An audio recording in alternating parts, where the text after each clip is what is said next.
Ladies and gentlemen, welcome to Agora, Singapore. Tonight, we have a very special program. We have a special training program by a very well-known and highly sought-after, internationally acclaimed Dunstan Chan. I'll give you the full introduction later.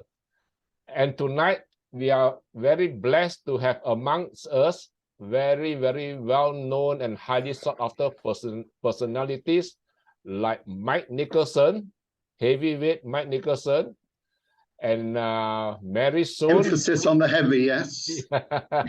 And of course, Papi David Haslam. So we are really blessed to have so many of you. I think some people from Nepal will be logging in a little bit later, and others from Singapore are also logging in, but they are not here yet. So we will save Dunstan to maybe another 45 minutes later. When everybody is logged in, then Dunstan can do the workshop. At the meantime, we have quite a number of people who have registered to speak. So the time slot allowed is 5 to 7 minutes, I think, for all of you. If you need more, you let me know. You'll be given 1 minute to introduce yourself, introduce the topic, tell us why you are suitably qualified to speak on that topic. You have 1 minute to do that, and then you have 7 minutes to present your speech. At the 5th minute, you'll see the green screen. Let me show you what the green screen look like. Can you see my video? The green screen looks like this. Yeah. At the 6th minute, you'll see the yellow screen, and at 7 minutes, the green screen. Following which, you have 30 seconds to end your speech. Okay. Now, Dunstan, you want to say something? Can you hear me? I'm just on the test. Yes. Yes, we can, Duncan. Okay, Wan Peng, can I say something? Maybe because you have quite a number of speakers, I can reduce my presentation to half an hour, which is more than enough, I think. Then if there's any question and answer, we just follow from there. Okay. So you give me half an hour for me. Half an hour. And yeah, 15 minutes for if any, yeah? Okay. Okay, sure. And yeah. Do you need the screen to... Yeah. Give me the green light. What kind of timing do you want? Yeah, half an hour, 15 minutes, the green light, so that I know I'm in the middle. Okay. And then the 20 minutes, 25 minutes. 15 will be green. Yeah. 25 minutes will be yellow. Yeah, then red light. So 30 will be red light. Okay. Okay. Can. So what time is I'm scheduled for? I think maybe we give them about 45 minutes or 1 hour from now, maybe about 8 o'clock. Okay. Can I? You can have your dinner first. Yeah, that's what. Okay. Can I do my dinner? Then yes, I see please. Yes, later. please. Thank you very much. All right. Okay, thank you. Okay, what we are going to do is get everyone to do some warm up with discussing some hot topics. Okay. Bumping, I may need more than 7 minutes. Unfortunately, I didn't time myself. So okay. Just give me some excuse, some reason for this. Yeah, because I'm doing something interesting today. Okay. So how much time do you need? Yeah. How much time do you need? Maybe 9 minutes. Okay. I try to be as fast as possible. Okay. We'll give you 10 minutes, right? All right, thank you. Okay, so we'll be 8, 9, 10. Green. Yeah, okay. All right. 9, thank 10, you. Yeah. Okay. So shall we start straight away? Who is ready to speak, or do you want to discuss some hot topics first to warm up? Maybe we discuss hot topics, yeah. The hot topic, I think everybody's mind will be on the Ukraine war and the effects and the implications and how our life can change, for example. Okay, so I'll leave it open. The topic will be Ukraine war and then you can discuss from your perspective who is at fault, or who is to blame, or what should be done, or what is the impact on our life. You can speak from any angle from your perspective. And important is, we need not agree with anyone. We need not disagree with anyone. You are free to debate. You are free to engage in any discussion on this topic. Okay, so the topic, ladies and gentlemen, Ukraine war. Ukraine war. Who would like to speak on that first? Okay, most people like. Okay, David, please. 2 minutes to 3 minutes. Okay, thank you, Bang Pang.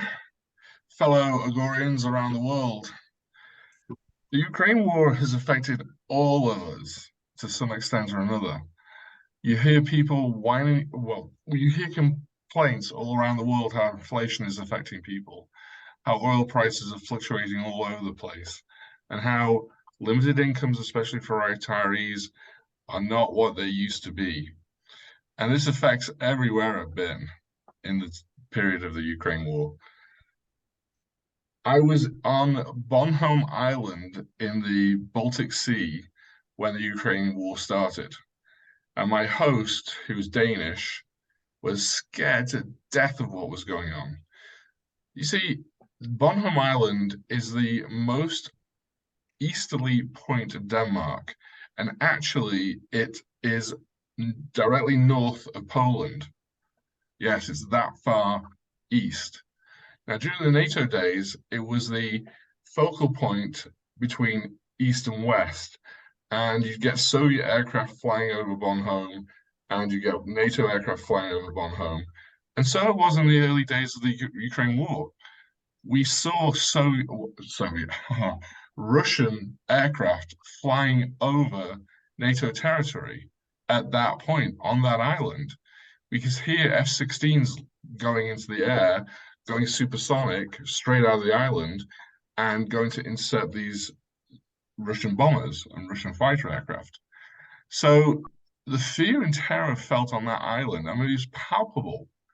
Then when I left Bornholm and flew back to Singapore, because I was flying back to Singapore, instead of flying over Russia, we got directly south and slightly west of Finland, because I was flying out of Helsinki, and flew over Poland, Romania, the Black Sea. We flew fairly close to where the fighting was going on, but we didn't enter Ukrainian or Russian airspace. And at first, I was totally confused, because I like looking at the maps on the airliners as I'm flying along. I was like, why are we heading west? I don't get it. But then I figured it out, because we took a big swathe south of Russia and over Iraq and Iran, India, northern India, and into Singapore that way. Really unusual. And it added another extra 3 hours to an exceedingly long flight anyway. And it became my longest ever flight, 21 hours from Helsinki. So from an international travel perspective, because I'm planning to go back to Europe very soon, I hope the Ukraine war finishes quickly, and then we can shave a couple of hours off our flights, and hopefully the world economy can get back to some better situation than it's in right now. And of course, for the Ukrainian people, it's awful anyway. So with those thoughts on international travel and the inflation we're having on around the world, back over to Bang Pang. Thank you, David. 3 minutes, 15 seconds. Perfect. The hot topic today is the Ukraine war. You can speak from any perspective you like. So that's Ukraine war from the perspective of international traveler, David Haslam. Who want to speak next?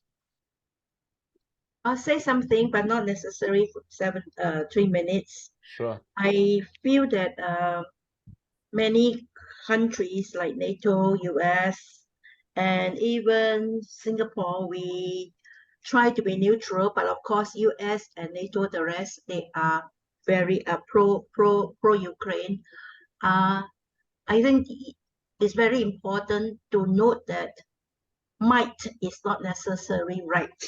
Yeah. So that's one point, and therefore smaller countries like us, Singapore, and maybe us in ASEAN, we need to speak up and just take our stand that might is not right. The second thing of interest to me is the importance of public speaking, because we all know Zelensky, the present president, was an actor.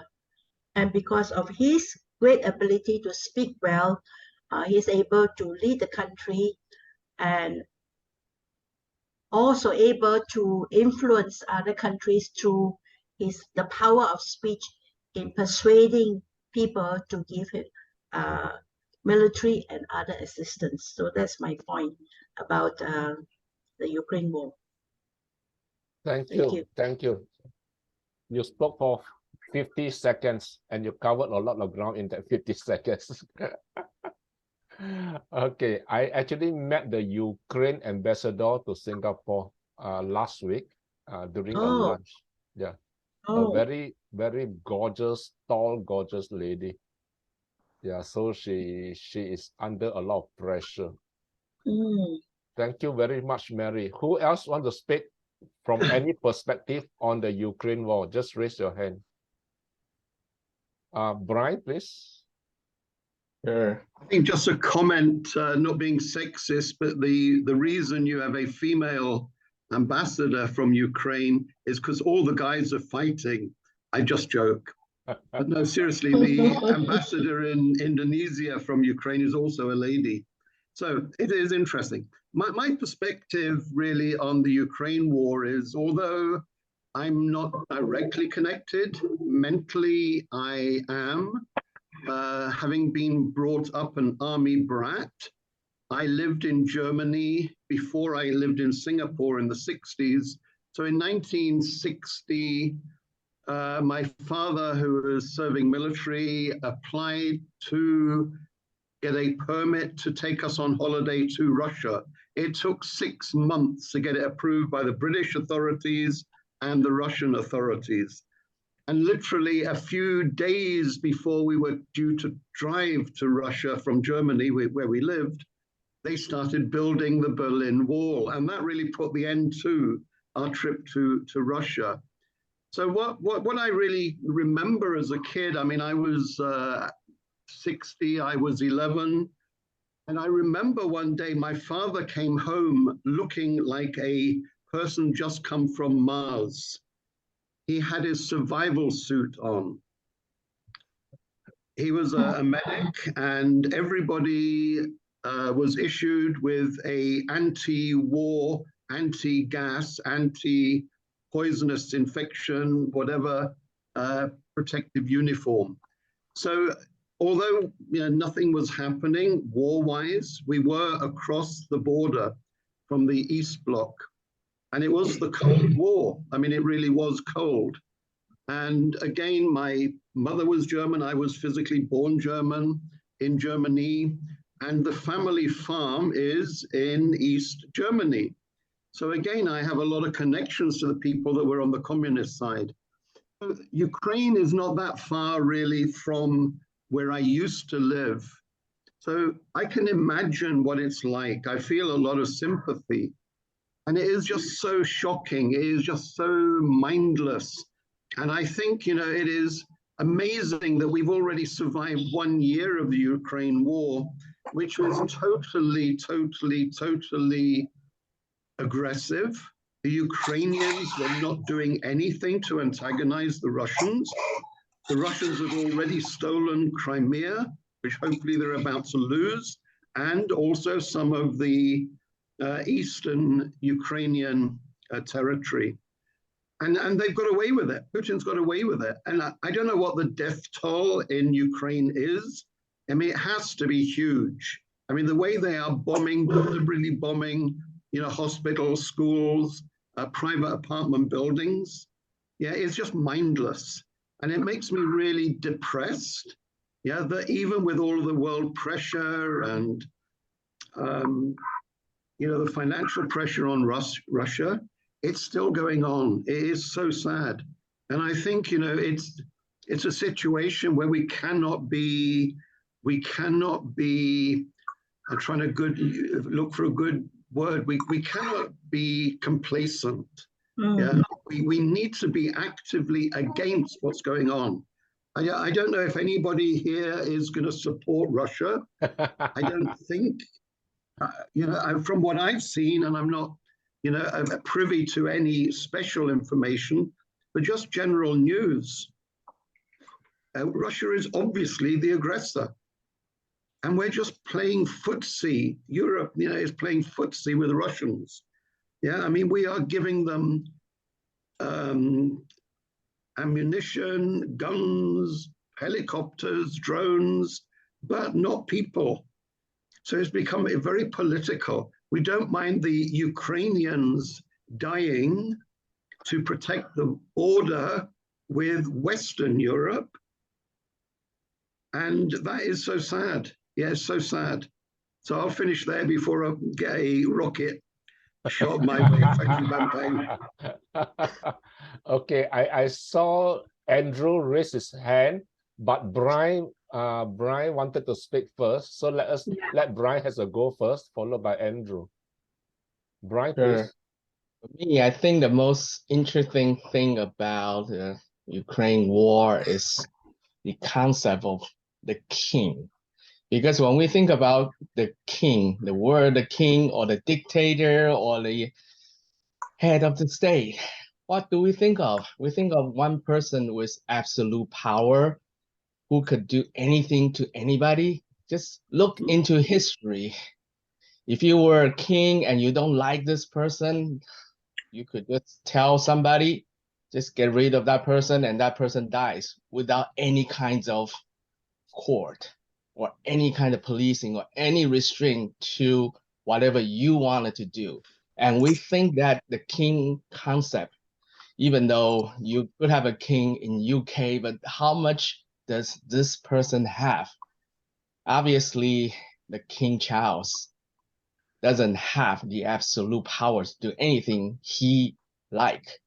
But now in Russia, Putin has shown you the concept could still be alive even in this century, and you could do it in a ridiculous way. Because when I think about the Russia war, the most interesting thing to me is the propaganda, the reason why he thinks he could take on Ukraine.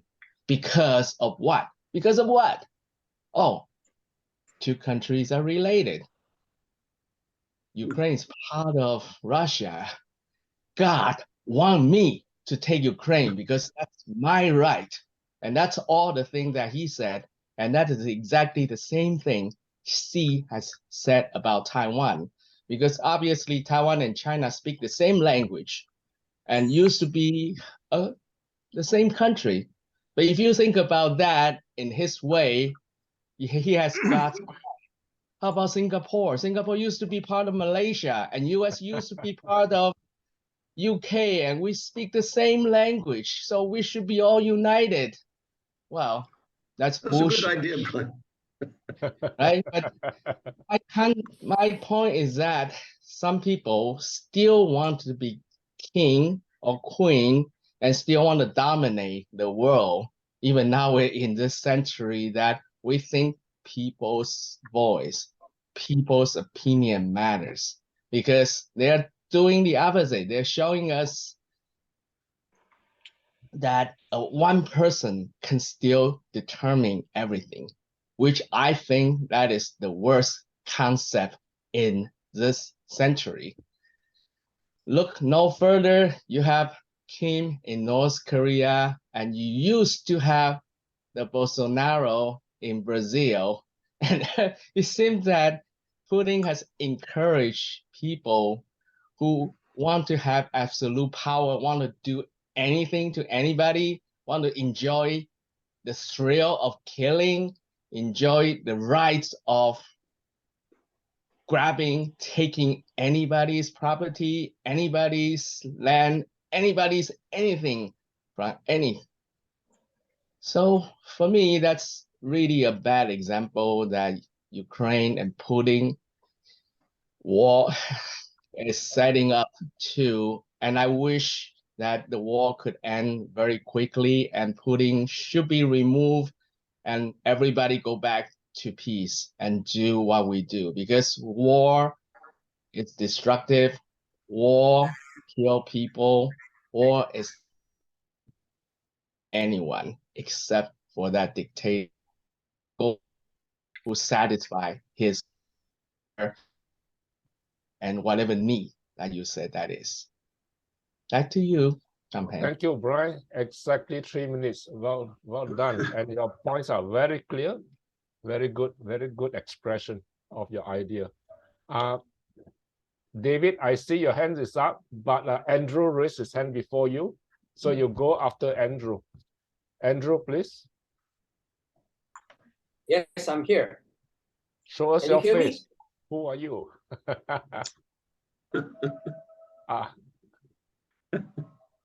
No.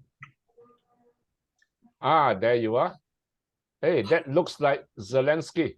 No, I'm not. No, it's Putin with First of hair. all, I have 3 topics to talk about. First, who is America?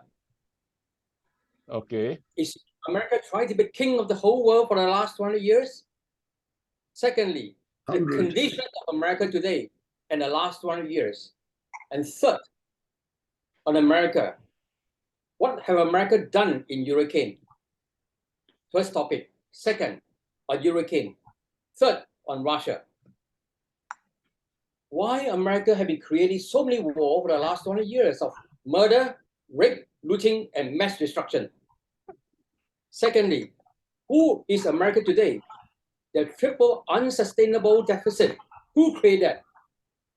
Does America money dollar is backed by gold? How many tons of gold America is supposed to have to sustain the US dollar as an international intervention currency or reserve currency? Secondly, the budget.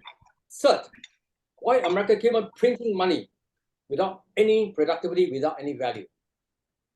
America have been waging wars for the last 100 years throughout the world. Who is the king?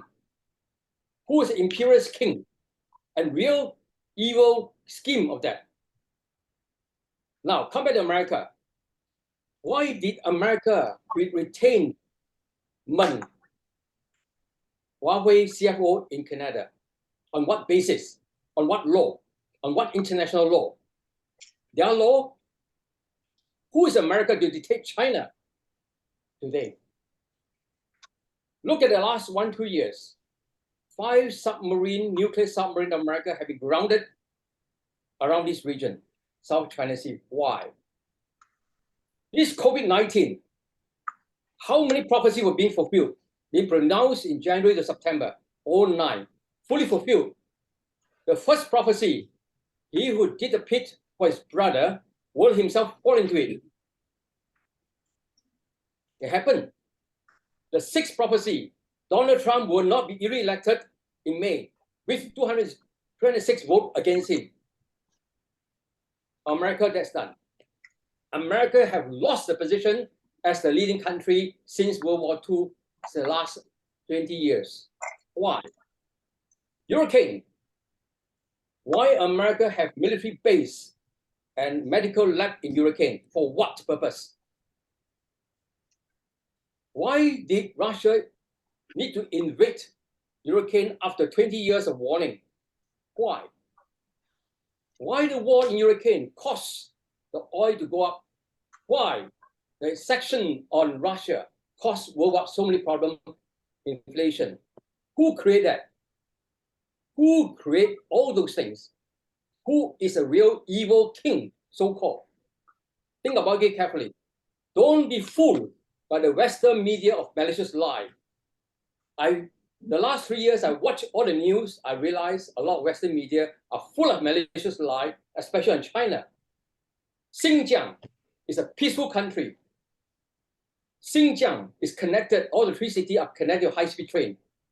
As the richest state called California in America has a high-speed train model.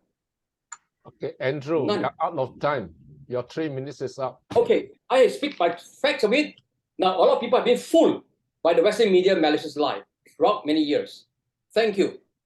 Thank you, So Andrew. don't be fooled by the malicious lie of the media, or the Western media, especially America. Especially American media have been lying to the whole world. Okay? So Thank don't you. fool ourselves. Okay? Don't fool ourselves. Okay. Bye for now. I'm going to cut you off here, Andrew. You have taken 4 minutes out of 3 minutes. You're muted already, Andrew. So if you want to speak more, you book a speaking slot at the next meeting. We will let you speak for 7 minutes at least. But this proves that Agora is a platform where everyone is free to express their view. And then we can see the importance of having diverse views. There's no need to agree. There's no need to disagree with anyone. Whatever is in your mind, please feel free. Hey, I think Andrew dropped off because I cut him off, is it? He's no more on my screen. Okay, but anyway, to me, we respect his view. Everybody has their own view. So next, David Papi Haslam, you raise a hand. Do you want to speak on Ukraine again? Yeah, I Okay. will just briefly. The whole idea of that Mike brought up of countries deciding that other countries still belong to them. I'm of that view too, because I started a personal one-man invasion of the USA back in 1988, and unfortunately failed dismally because I was just one man. And even at that time, there were over 250 million Americans. So I wasn't going to win anything. And I've never fired a gun in my life. And millions upon millions upon millions of Americans can fire guns, and I would have been shot dead if I'd really attempted the invasion. But this whole crazy scenario of thinking just because you had a hand on a country hundreds of years ago, or even as recently as 1991, when Ukraine was part of the Soviet Union, is absolute rubbish. You know, there's plenty of examples where countries have broken free, like Scotland. You know, we need to invade Scotland and get that back before we invade anywhere else. Wales, that's become independent too. What the hell is with the Welsh? There's English castles all over the place. That should be part of England, you know. And then Canada, what the heck is that doing? That's the 51st state and it just doesn't know it yet. So, you know, the USA should maybe launch an invasion of Canada, and just seal at their northern flank, and then just don't worry, because polar bears and penguins aren't going to invade Canada or the USA, are they? Well, penguins are having a hard time anyway, because they're from Antarctica, so they wouldn't be able to invade. But the polar bears could. So this whole crap about countries that are independent have their own nationhood, their own parliaments, their own structures of government, still being part of another country, wake up and smell the flowers, because that is unsustainable.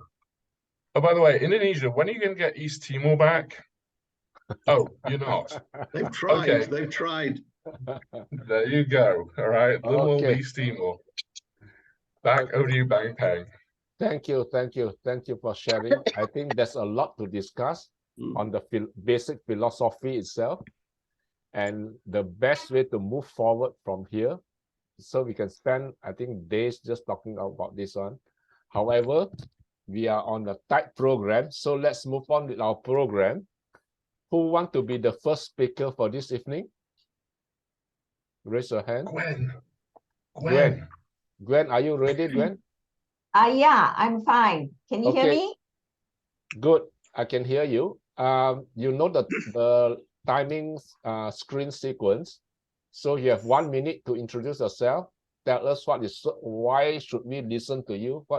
How is this relevant to us? Why is it so important? And tell us why are you suitably qualified to speak on this topic, followed by 7 minutes to present your speech. Okay. Take it away, Gwen. Okay, thank you. Thank you, Bumping. Thank you, everyone. Good evening. Hi. I will start off by sharing this quote, which some of you may have heard.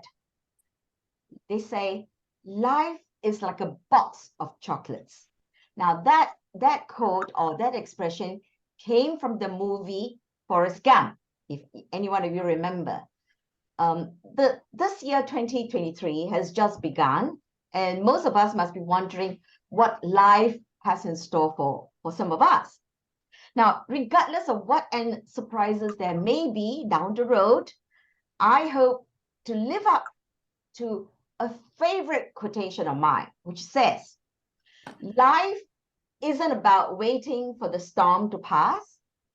It is about learning how to dance in the rain. Has any one of you heard of this? Yeah, I'm sure you may have heard. Now, I believe that this beautiful quote has quite nicely encapsulated my approach to life, which is to basically to transcend the negative things in life that may happen, and also to deflect the curveballs that may just fly into your path once in a blue moon or once in a while. So this is exactly how I look at life essentially now. Now, in terms of training, I'm a public relations professional with many years of experience in in-house PR and consultancy work. Now, but after my brush with an acute illness in 2008, I decided to stop corporate working life for a while. So in the last 13 years, I tried to lead a more meaningful, more diverse lifestyle with activities such as Toastmasters, traveling, music, and art. Now, in the last 3 years of pandemic in particular, I have reinvented myself to become an educator. So tonight, I'm delighted that Bumping has allowed me to make use of the meeting to practice a Toastmasters contest speech, which I'll be presenting at the area level. Now, it is for this reason that I hope you guys will allow me to present this speech. And the speech topic is small is beautiful. Small is beautiful. So, Bumping, can I start now?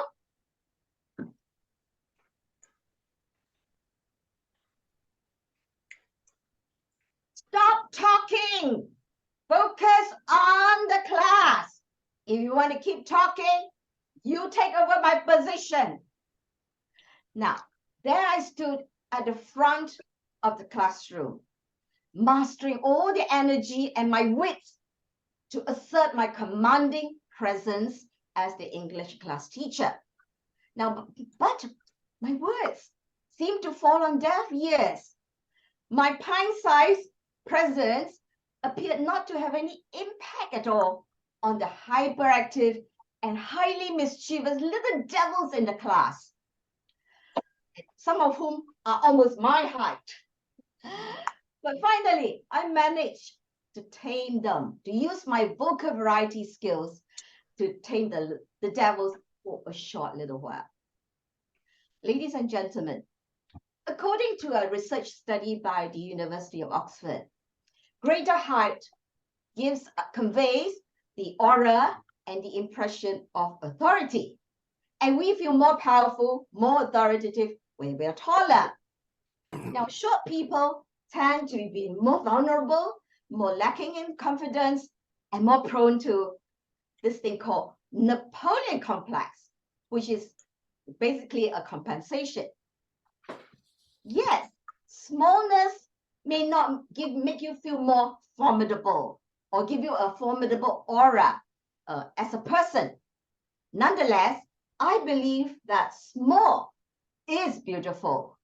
If I may piggyback on a catchphrase that was made popular by E.F. Shoemaker in the 70s, which was actually meant to apply to economics. Now, those of you who do not agree that small is beautiful will pose this question.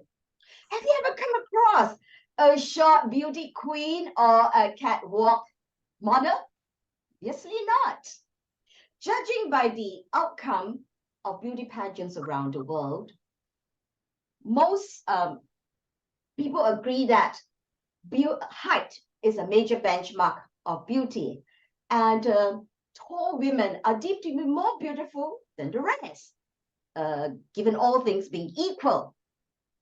Now, being tall is usually associated with greater success in career, relationships, and life in general.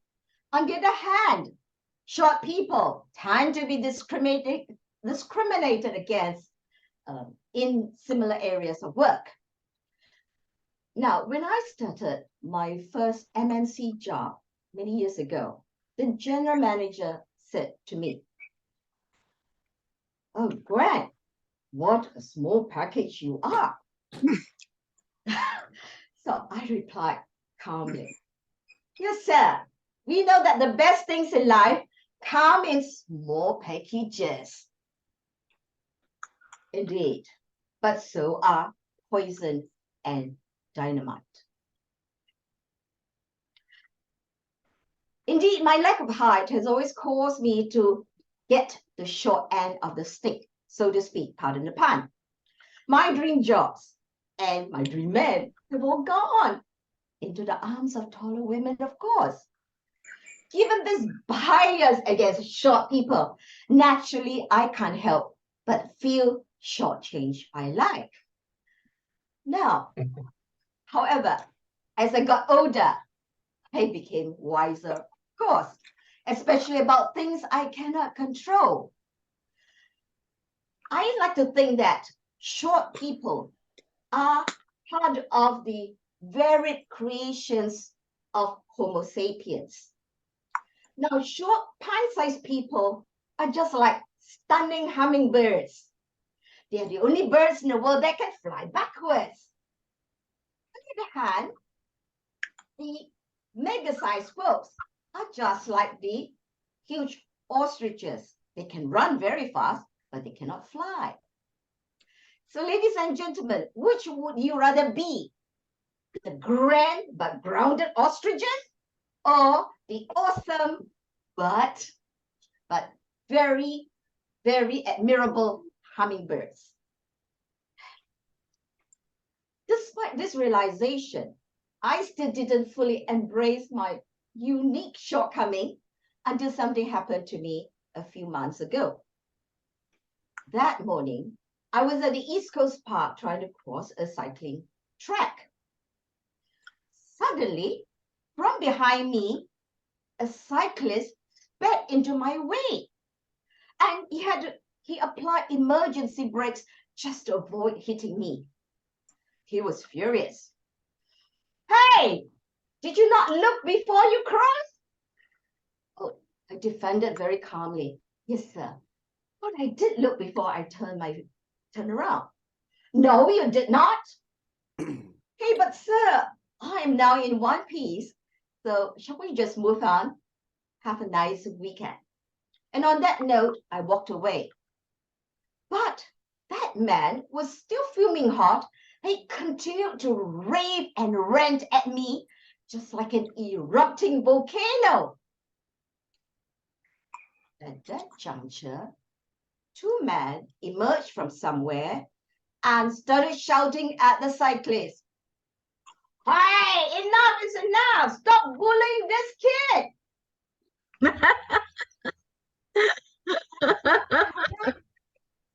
Did they think I am a kid? Oh dear. Anyway, what followed next was a scene that is full of sound and fury, with many four-lettered words exchanged between these instant adversaries. Finally, feeling outnumbered, the cyclist quietly left the scene. Ladies and gentlemen, the fact that even strangers could not stomach the sight of a big bicyclist bullying a scared, senseless small lady really was an eureka moment for me. And for the first time in my life, I actually felt uplifted about being small. So Friends, if any one of you happens to have proportions that are pint-sized like me, please remember 3 points. First, we small people or short people have a positive perspective on life. We are down to earth, and yet we're always looking up to face challenges head on.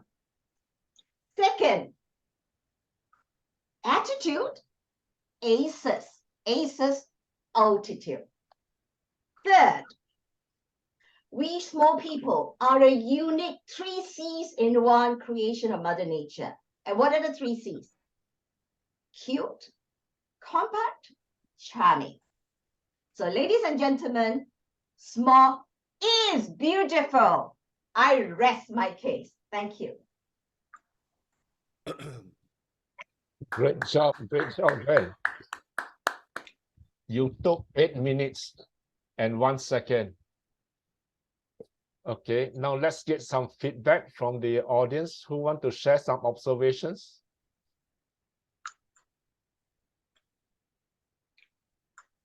Thought it was a very well constructed and quite humorous speech, and I really enjoyed it. Yeah. Thank you, Mary. I see Uncle Papi Haslam. You raise your hand. Yeah, I've actually heard this speech 3 times already because I've been mentoring with Gwen. But the biggest change you've made, Gwen, I'm going straight to the point, kind of ignoring the audience, is you totally changed the opening, and that lengthened the speech. That's the first problem. And it also threw you off for the most of the first half of the speech. I don't think that's as good an opening as the opening you used before. So, I'll work with you separately on this. Maybe we can refine this opening, or maybe we can go back to the old opening. But I don't think it carries impact, but it disrupts the rest of the speech. The previous speech had a nice flow to it, a really good flow. But you got back into your rhythm about halfway through the speech, and your closing was fantastic. You used alliteration 2 times in a row. You used the rule of 3 very well, and you concluded with the 3 C's, which are important to Singaporeans, and the Singaporeans know that and are familiar with it. And you came up with a great group of 3 C's. Fantastic. And all the way through your speech, I was watching Bang Peng for his reaction, because he was concentrating on your speech. Obviously, he was responding to it. He'd never heard it before, and he had good reactions to it all the way through. So I think you're on a winning track here, my dear Gwen. And welcome back to Agora, by the way. We've missed you, and hopefully you'll attend more often. And I'm trying fellow Agorians to persuade her to attend more often. I think she will now. So anybody else want to comment? Back over to Bang Peng.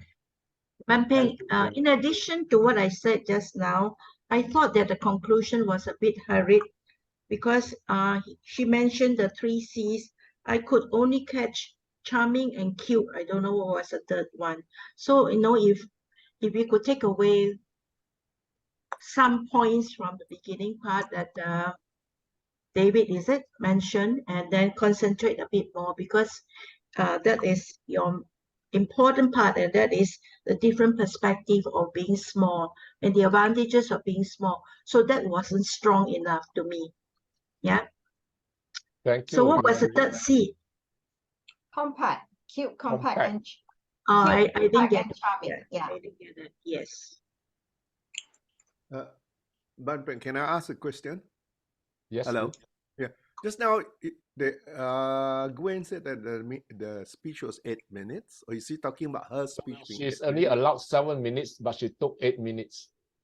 But how long was her speech? 8 minutes. Because it's a competition speech, so it has to be 7 minutes. Yeah, based on the current timing, I would have already been disqualified. Yes. And so my point is that when we prepare for a competition speech, there are always the rule of thumb we do. So we try to limit the number of words, right? To below 700 below is better, because it gives you time to to play on the pause and look in the audience and all that. But if you are cutting it so tight to 7.5 minutes, 7 minutes, you are always rushing. You see, your mind is thinking, oh, am I going to be over time? So you cannot perform that with ease. You see? So maybe some of the words, relook at your text. Do you write out your speech? Yes. Yeah. So perhaps I look at your text, and I think for us in Asia, generally speaking, we speak around about 100 words a minute, which is kind of a standard, right? And give yourself room because you have 5 to 7 minutes, right? You have a 2 minutes kind of leeway. So you don't have to speak exactly 7 minutes, then you're having a bit of problem. So maybe give yourself some breathing space, maybe 6 minutes, then you give your time to play with the audience, to look at them, pause and things like that, which adds to your speech. Thank you. Thank you. In Gwen's defense, as I said, I've heard this speech 3 or 4 times now, and she's just added a new opening to try out in the last few days. And the opening right now is too long and it's pushing everything else down. Yeah. And I agree with the other comments that the closing was rushed, because she only started the closing when the green light came on. And that's really pushing it, you know, a few seconds before the green light comes on to give yourself time really to play with the closing. And to add to Mary's point, doing the 3 C's, actually listing them off, using your fingers to help the audience know what the 3 points are and when you say them, and slow down and actually emphasize those words somewhat. But your vocal variety also was excellent. I really enjoyed some of that vocal variety, and that's something you've improved on too, in hearing the speech and practicing the speech. But guys, this is what it's all about: competition speeches. We're getting to the point where we're going to do the Agora competitions pretty soon. You got to practice, fine tune it, get it in your brain and improve it. And this is the time to do it ahead of the competitions. You don't want to try new stuff when you're actually stood up competing. This is the time to do the testing. So Okay, back over to you, back maybe let's get some feedback from Coach Raju. No. Okay, Gwen, Menpeng has a unique thing of putting me in spot always, but anyway, no problem. Okay, now I have a few questions to ask you before I go ahead with my evaluation. First one, how many words is your speech? Currently it's just give me a sec, huh? Currently it's 741, which is a bit too long. It should, to me, it should be around 700 words. Then I can feel comfortable. But because I changed my opening only in the afternoon, and I really didn't have time. That's fine. This is your speech. You can do what you want to do. No problem. Second thing, are you giving this physical or virtual? Oh, it's a physical one. Physical one. Okay, excellent. Okay, now let me give my comments. Your speech, you started off pretty well, and you use some excellent usages like little devils, aura and impression, rate and rant. You know, these are all good usages. And your voice inflection, second to none. Excellent. I could visualize the situation which you are in. And I like your comparison from ostrich to the hummingbird, right? Now, having said all this, I want to make the speech a championship speech. I mean to say world champion. I want to see you as the world champion. Here are some suggestions which you could actually consider. What is the message you want to deliver in the speech? Gwen, this question is for you. Yeah. No? Yeah. What is the message you want to deliver? The message I want to deliver to this, well, is that being small has its advantages.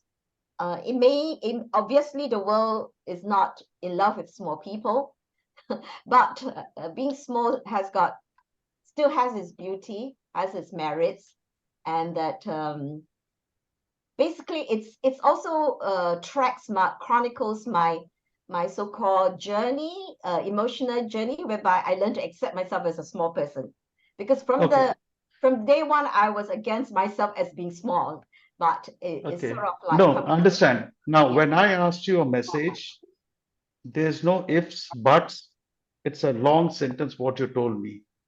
When I asked you a message, it should be a simple 3 or 4 words. That's it.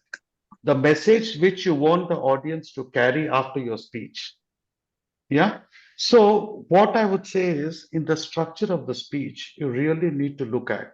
Now, for example, if I'm giving the same speech, I would do it in a way that I will start off with, whatever opening you had, and then my own experiences where you have been through various miseries in life, and every place you learned something, and how it has transformed you. That is important, which means that I would not put the cycle instant in, it would not come in my speech. You can say use humor like, people never took notice of me because they could not see me, in a humorous way. And how it has changed your thought process and how it has changed at a workplace. And you can create some examples and structure it in a way so that end of the day, what is important after you give a speech, what is in it for the audience. Now, small does not mean only physical. It could also be a small smile. It could also be a small thank you. It could be anything, right? So think about, these are just ideas for you to think about. I think the structure, it has to be flawless. There should be like you move from hummingbird to the cycle instant. It should not be like that. It should be like a smooth flow. Audience should feel how the 7 minutes have gone by. And of course, the eye contact is very important.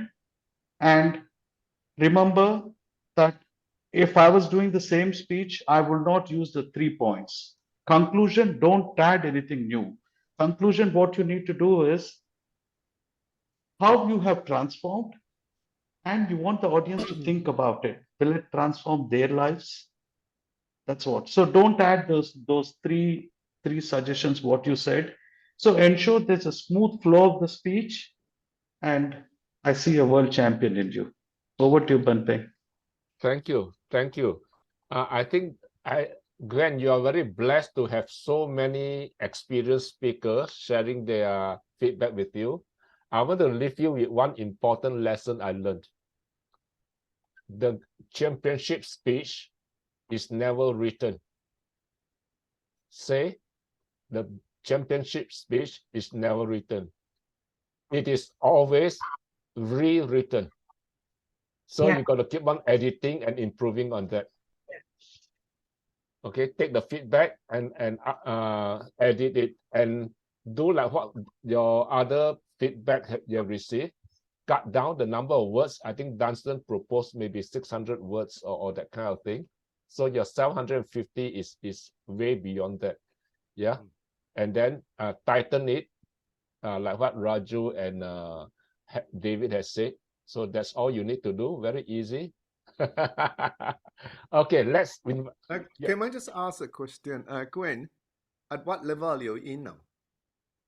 This is competition. Where are you now? Are you a club, area? No, I'm moving into area level already. You're going to area, right? Okay. Great job. Right. Yeah, I suggest that you just keep the frame, and whoever was your mentor, just keep at it. I personally like the incident of the cyclist knocking into you because it was quite humorous, the two men protecting you. And I like the conclusion. So from my perspective, if I were judge, I would enjoy it very much. Yeah. Because you're talking about small size, not small in thought, small in smile. You're talking about physical size. Yeah. So for me, I will write one on big is beautiful. That's me. Okay, good. Let's have one more speaker before the training by Dunstan.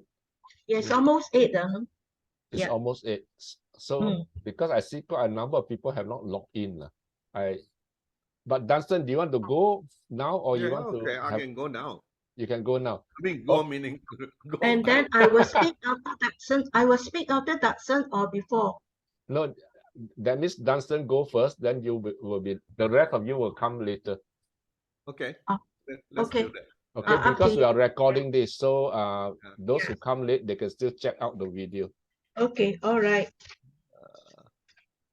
Okay, ladies and gentlemen, next on the agenda is a training session by the world-renowned and highly sought-after Dunstan Chan.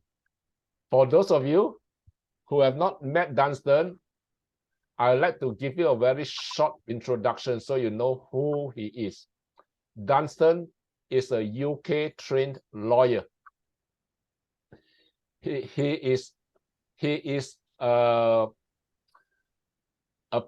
author. He's an author of many books, published many books, and he is a published newspaper columnist. I think, is it 500 or 700 newspaper articles? Many articles have written over the years.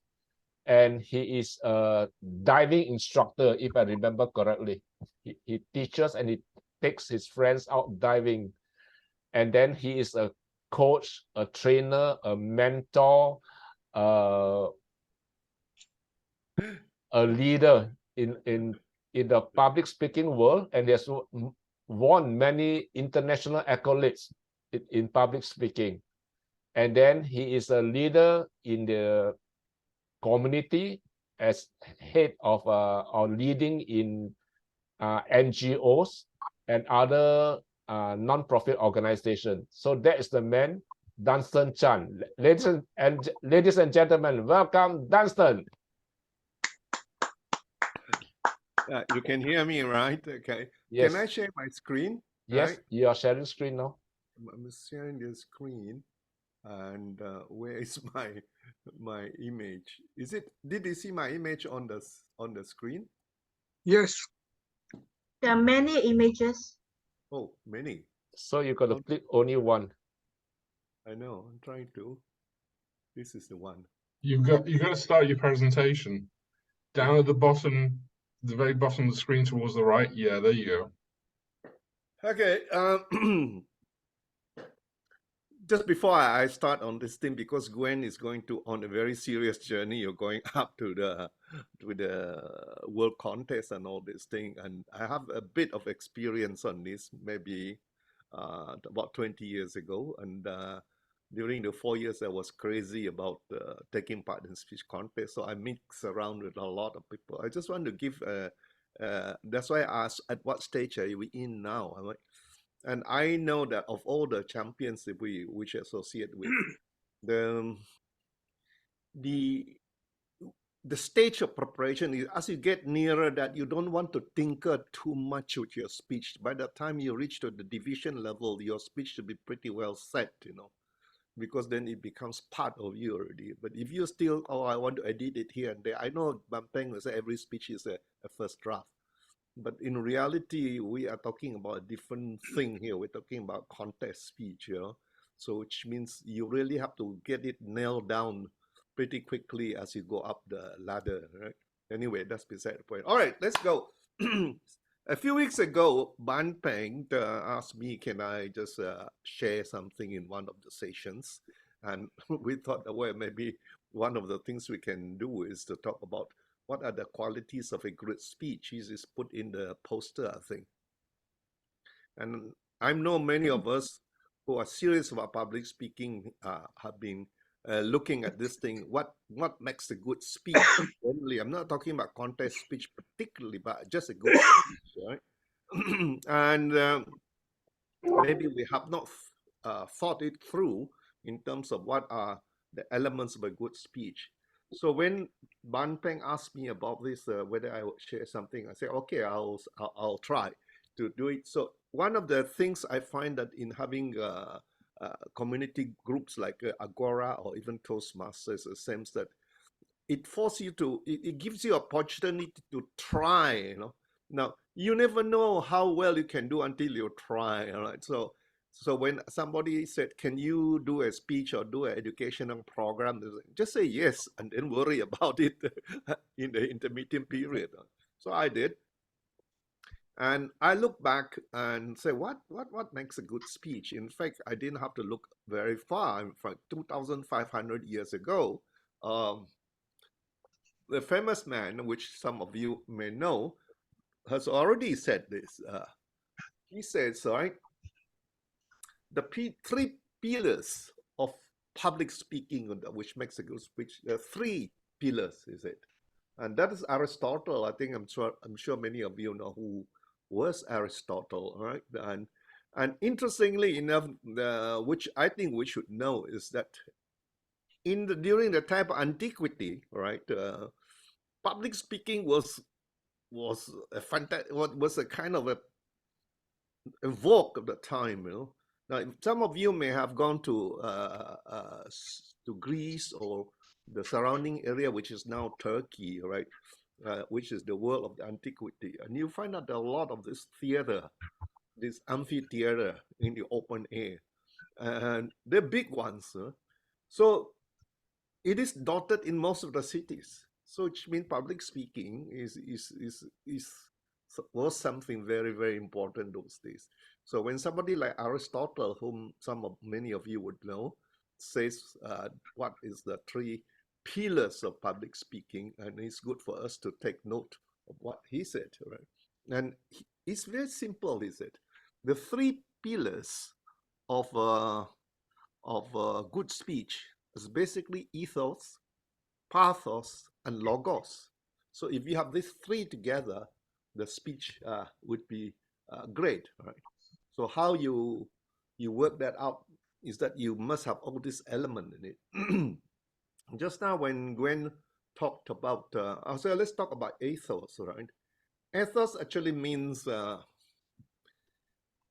credibility.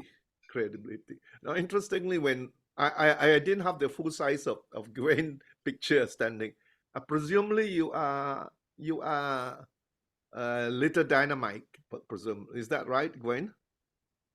Yeah. So, which means she has the ethos to talk about. She has the Yes. credibility. Yes, you are. Right. To talk about small is beautiful, you know, because if somebody is 7-footer and then says small is beautiful, it may be slightly different, right? So, one of the things which make a speech good is that, which is recognized as a good speech and will be a good speech, is the person who is speaking has the credibility. And nowadays, of course, we tend to manipulate things a lot. I mean, we know that credibility is important. And unfortunately, if you look at all the advertisement blurb, they always want to build up the speaker or the author. And another thing which I find very interesting is, I don't know about Singapore or Malaysia, people are crazy with titles. And either you have honorary title like a Dato or Tan Sri, or you have academic titles. And sometimes people actually sell these so-called degrees, these PhDs. I mean, so that because we think that if we have the title, when we speak, people say, "Oh, this guy has the ethos, he has the authority," right? And which I find rather disturbing. Huh? And the advertisement world knows this. And you just have a look at the Facebook and wherever it is, you see. You find that when they want to advertise toothpaste, for example, who do you see speaking? Somebody who appears to be a scientist or a doctor. The first thing you see that they're wearing a white coat, right? And so they say, "Oh wow, you know, this guy said this toothpaste is very good." But look at his or her attire. She looks like a professional, whatever, a consultant in this. You know, so we are aware that when you want to say something, the ethos plays a very important part, right? And Aristotle already said that long time ago. And let us see what Ban Peng does. And Ban Peng did the introduction for me just now, which I always get very nervous when somebody introduces me. Right? But anyway, this is what Ban Peng put down in a WhatsApp group. And he said, there is this guy by the name Dunstan Chan, and he's going to talk about the key elements of a good speech. Now, is he qualified to talk about? So this is dealing with the ethos, but I'm a lawyer. I was trained as a lawyer. Okay, presumably a lawyer must be a good speaker because they earn a living by being able to speak, right? Then I'm an author. Okay, I written, and then I'm a newspaper columnist, and it's about 13 years. I wrote every week, so which means work out to be about 500 published articles.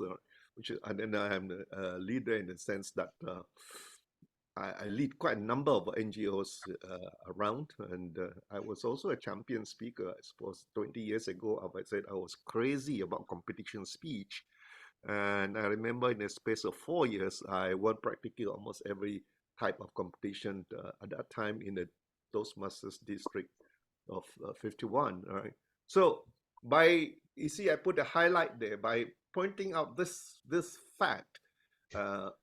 Ban Peng want to make it easy for me so that you guys say, oh yeah, these guys can, when he talks, so he knows what he's talking about, right? So that's ethos. I know many of you would be MC.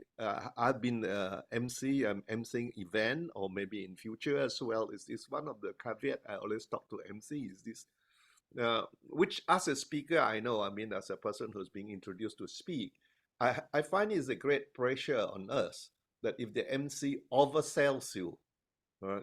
And I used to tell the MC, don't oversell, something. I mean, sometimes they say, ladies and gentlemen, our next speaker is best speakers in the world, and he will astound you with his eloquence and things like that. I say, my God, I mean, you have so much pressure on you, So I just a caveat to those of us who wants to build up the ethos for the key person is don't oversell it because you put a lot of pressure. Just let the audience come to that conclusion themselves after our performance rather than build up, right? So that is just a caveat. But ethos is that one of the things. So, and I think you all know. I mean, I said Gwet just now spoke about the small is beautiful, and she's small, so she she has the authority to talk about her experience, and so she has the ethos.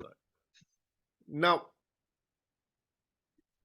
the second thing which Aristotle talked about pathos. Pathos is to kind of touch the emotion. So your speech must touch the emotion of people, so that otherwise if people are just lukewarm and don't care, then it's right.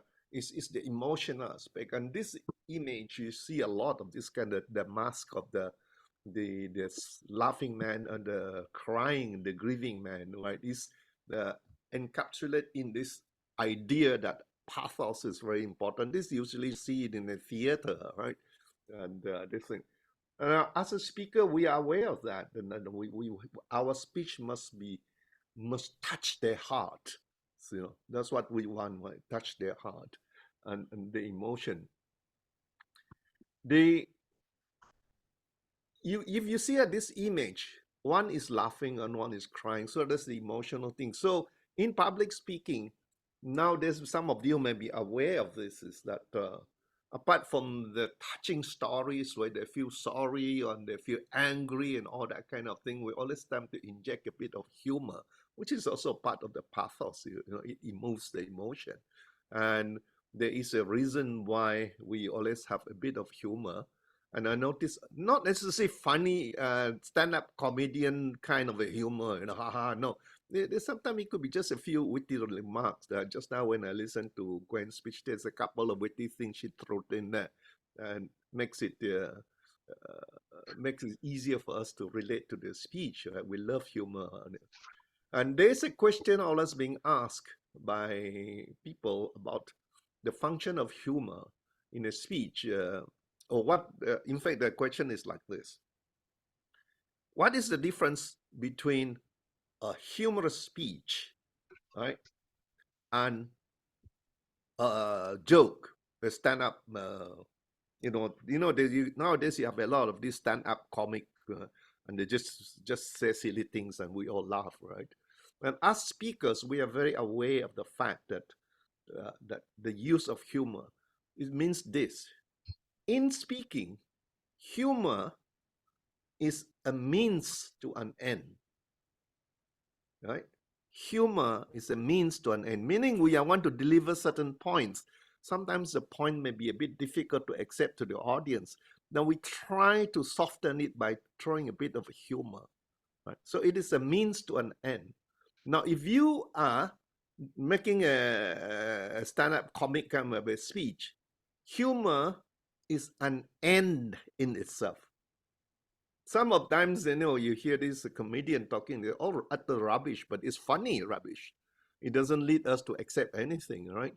But as most of us are public speakers here, we pointedly use humor to kind of make it easier for the audience to relax and accept our point. So that is pathos, right? You try to teach, you know that emotion is very important.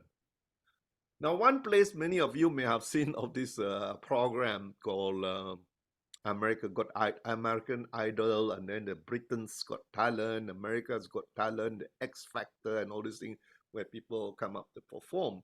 And in American Idol, I find that it's very pointed.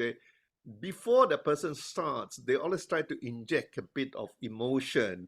I mean, and very blatant actually. Usually I hear this case about this girl come out with a guitar, and then somebody says, "Oh, who are you?" "Oh, my name is Betty," or something like that. "I came from a very poor family, and when we were young, we have only one room, and then I have nothing to no playthings and all this. But my father gave me an old guitar, and I spend my time." So they want to arouse the sympathy of the audience by giving us the sob story, we call it, right? And they are very conscious of the fact that this is pathos, so that you are more receptive to a particular performance, right? So we are very obvious that. And I want to illustrate it by talking about this guy, the guy number 14, right?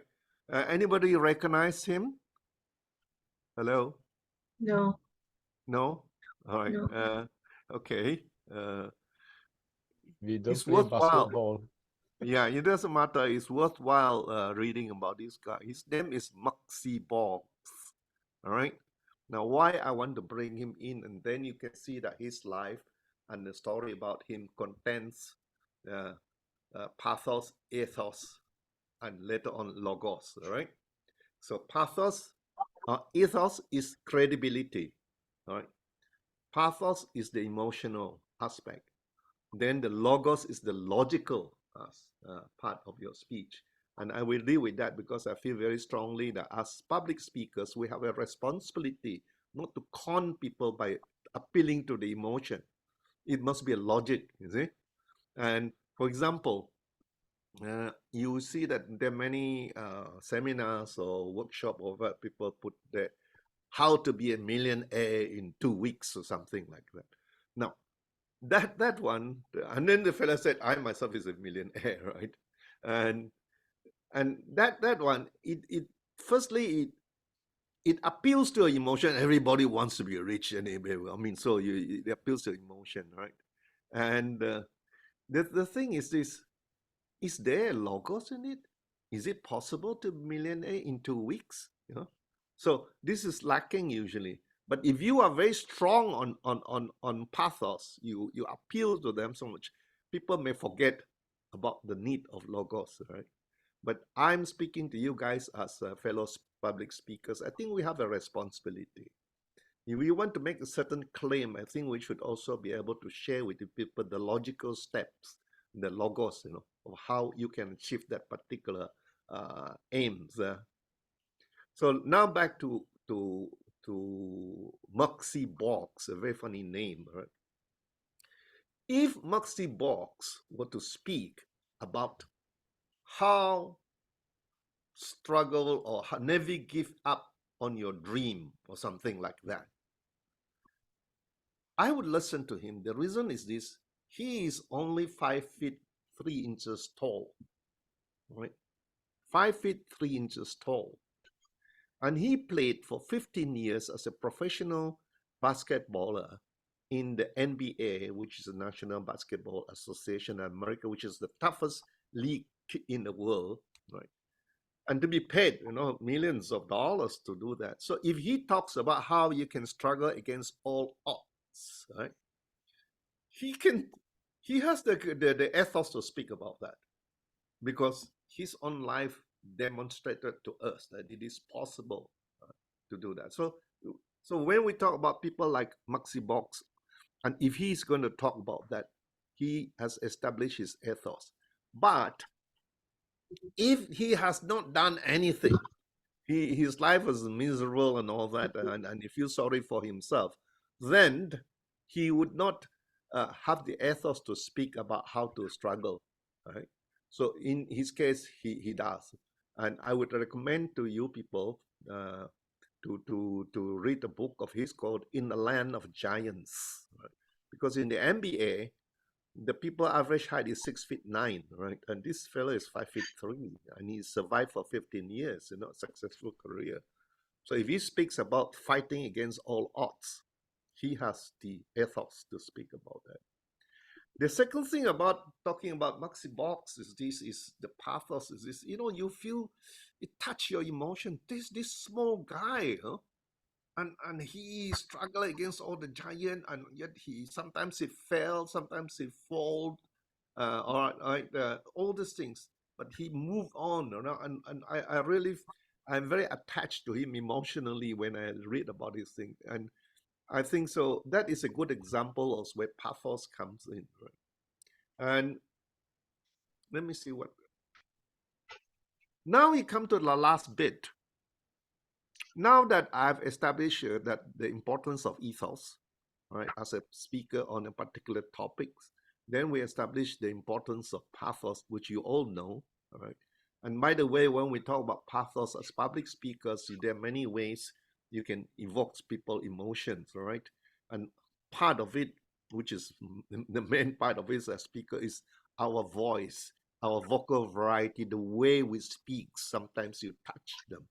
Right. So if you speak in monotone, and even though you are saying something very important, it doesn't touch them. But the way you speak, now you relate that to singing. It's the same when we look at a singer. When they sing, when they're really in the zone, we call it. You can feel it. But if you say that, if you sing kind of a very very monotone and very disinterested, where you cannot touch the emotions. The whole aim of a singer performance is try to touch you, and things like that. Either. So as speakers, we know that our voice, our vocal variety, and all this thing is very important. But now I come back to the question: having aroused the emotion and hook on, touch their heart, having established that you are somebody who can speak on this topic, it comes to the third point, which is the importance of logos, which Aristotle said that this is also an element of a good, important element of a good speech. And I said that many times that I feel that as public speakers, we can move people to tears, but which should also be important. It's very important for us to show that what we're saying is not just bluff, not just make them cry, but that we want to say that what we are saying is something logical and very carried. Now, how can Maxi Box, the question which people ask, I tell the story of Maxi Box, wow, a short guy and survive in the NBA, and also people feel really touched. In fact, usually we add story about Maxi Box when he was in school, when he was a boy, and the teacher said, what do you guys want to be when you grow up? And Maxi Box, who then was already very, very small compared to the rest of the classmates, so said, I want to be a professional basketballer and things like that. Everybody laughed at him, you see? But his life proved that he was able to achieve that dream. But the question is, how? Is it logical that you can do it? Now, in the case of Maxi Box, I'm just using an example that where logos come in. Why he was able to survive in a land of giants, where people are above 6'5", and he's 5'3". Number one, some people may not believe, maybe it's bluff. He said, oh, he didn't. Number one, Maxi Box short. In basketball, if you know anything about basketball, is that, or in life, if you're short, you're nearer to the ground as opposed to the guy on the right hand side you can see there, right? You're nearer to the ground, which means you can control the ball so much easier. The tall guy has to bend down. This fella, Maxi Box, when he dribbles the ball, it seems that the ball is part of him. He doesn't have to look, he doesn't have to think, because he was so low to the ground, right? And the ball is bouncing between the ground and his hand, and it's only a short distance. They go. But if you are a 7-footer, when you dribble, between the ground and your hand is about 3 times as long as the Maxi Box thing. And in basketball, one of the very important things we talk about in basketball is we call the steal, where you steal the balls of the opposing side. Now, logically, you know that the best time to steal the ball, to take the ball away from the opponent, is when the ball is in between the hand and the ground as it's coming down. So that there is space. That's when you can steal. It's difficult to steal the ball when it's in the hand, right? Or it's difficult to steal the ball when it's on the ground. The in-between space, right? So for Maxi Ball, that in-between space is very little because it's so short. Whereas if you talk about a 7-footer, when he dribbles the ball, you can almost hear and there's so much space, so there's a lot of opportunity for somebody to steal. So that's one of the logic why he can control the ball so well, right? And the other thing, he's small, he's quick, because he's small. He's generally speaking, I'm not saying he's fast, but he's quick. It's different from fast. He's very quick because he's small. So these are some of the reasons why he was able to survive. So that's the logo. So if we give a speech about Maxi Box, right, and we talk about Maxi Box as a person who can show us the importance of tenacity and fighting for your dream, and he has that, there is the ethos there, because he has shown in his life that what it is. Secondly, and we are attached to this particular speech. We feel sorry for this little guy, you know? So we are emotionally attached to this. Thirdly, we're saying, yeah, we feel sorry, but how did he survive? Then we analyze the logos, that because he's small, he has advantage which the tall guys don't have, and he played on that advantage. So what we have, therefore, is this: the 3 elements. If you can have these 3 elements, the first one, of course, your own credibility, right? And and the second one is your speech, from your voice, the way, the example you give, and the way we're talking about in-person speech at the moment, where you look at the audience, I mean, the eye contact, the body language. These are all very important in terms of bringing the audience to you, create that emotional tie between you and the audience. And Gwen, as a competition speakers, this is something which you have to you face all the time, right? So how you link the stage presence, you know, it creates that emotional tie. But at the same time, there must be logic in what you're saying. And I can say that when Gwen gave a speech about how small is beautiful, I'm trying to work out how did she illustrate that small is beautiful, you see, something like that. So there you are. I think that you all know what I'm talking about, and maybe you have not thought about it this way. But from now on, when you make a speech, remember this thing, all right, about the importance, the 3 elements, the pathos, ethos, and logos. And finally, I want to end with this thing. I made before, when I was still on the speaking circuit, sometimes you meet some great speakers, you know. And this guy said to me one time, I think his name is Andrew something, I forgot. No, he was a very good speaker. And he said, if you're giving a motivation a speech, a talk, or a seminar, how to be successful and all that kind of thing, don't drive a battered old Proton Saga to the venue, right? Because somebody says, this guy is going to tell us how to be successful and all these things. Look at his car, you know? Things like that. Unless, of course, you are redefining the concept of success, not just purely in material thing, but there may be other, and then it's different. But if you saying that how to be a millionaire in 2 weeks and drive a battered car, then somebody is, oh my God. So that is something which we have to be aware of, right? And you guys know that the concept of stage presence. So when we come up here, we want to dress the part, right, and things like that. And while we are on that, is a side point is that if sometimes you're so good that you don't have to worry about your image.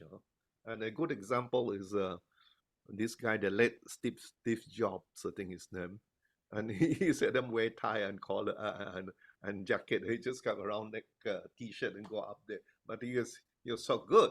The same with this other guy, Mark Zuckerberg, I think something like that. You know, they are so good that they're beyond that, their reputation beyond that. For ordinary mortals like us, we have to establish that image of having credibility, right? And that's it. And I hope we hear great speeches, great presence, and great voices, and put together all this thing. But don't forget, please, don't forget the logos. Otherwise, we are just con men speaking. There's a term, I end up with it. There's a term we use called the snake oil salesman, right? And some of you may understand what I'm saying, right? And I've seen them, some of them very good. And in my younger days, we used to have these kung fu masters going around the town and give talks, and then they always bring out this ointment which can be used for everything. We call it hai kao yu. Don't know you guys who understand Hokkien. Is hai kao means what's hai kao, Bon Peng? I don't know. I Hai know kao this. it's a seal or walrus or something. Hai kao, the sea dog. Sea dog, yeah. Apparently, in the old days they use this the fat of this walrus or something like make it into ointment, and then he used to sell the high cow you, and we used to buy them. We believed them, right? But we don't want to be that. We want to be a bit more than that. Thank you for your time, and if you want to chip in your own point or any question, I'll handle it now. Thank you. Thank you, Danson. Great job. Thank you.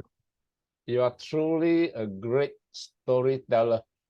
Yeah. When you deliver your message, we can remember because it's of the story you weave in with the message. Yeah. Amazing. Can I say something? Yes, Yes, please. please. Yeah, thank you very much, Dunstan, for your speech. You mentioned of Maxi Bog, right? Is that how you pronounce the name? Yes. Yeah, I think it's. I just did some quick research on the internet, and I think because it's short, I think it provides some material for me to inspire me to maybe incorporate into my current. You should. I was thinking about it, but I just need how to weave in properly so that there is good flow. There is a logical flow, and also so it's an inspirational bit about short people, right? That short people is not the end of the world. It's not that everything is all darkness, and the light at the end of the tunnel has to be the fact that you have the tenacity, you have the will, tenacity, you have the really that will to succeed, to make things work. So maybe this is an inspirational point I can bring that. For you, I think maybe also for every type of person, there's always the disadvantage or the advantage. All right, so you focus on the advantage. I try. There's no point looking at the negative side of things, right? Yeah. Then you play on that, and I think there was this joke. Maybe I don't have time to say a very short joke in the sense that about a person who has this problem with stammering, or he stammers, and he has difficulty in getting a job because he speaks like that. Some, So, but in desperation, he applied for a job to be a salesman, encyclopedia salesman. Now this is very dated because encyclopedia has gone with the dodo birds, right? But those days, I have gone through that in my young days, where we sell encyclopedia, go from house to house, And I remember Encyclopedia Britannica is the one which we try to sell. This is a whole set of them. Huh? And so the guy went for the interview, and the boss said, okay, why should we, there are three of them, right? So why should we employ you as our salesperson? The first person said that, well, I'm a graduate from Harvard, all right?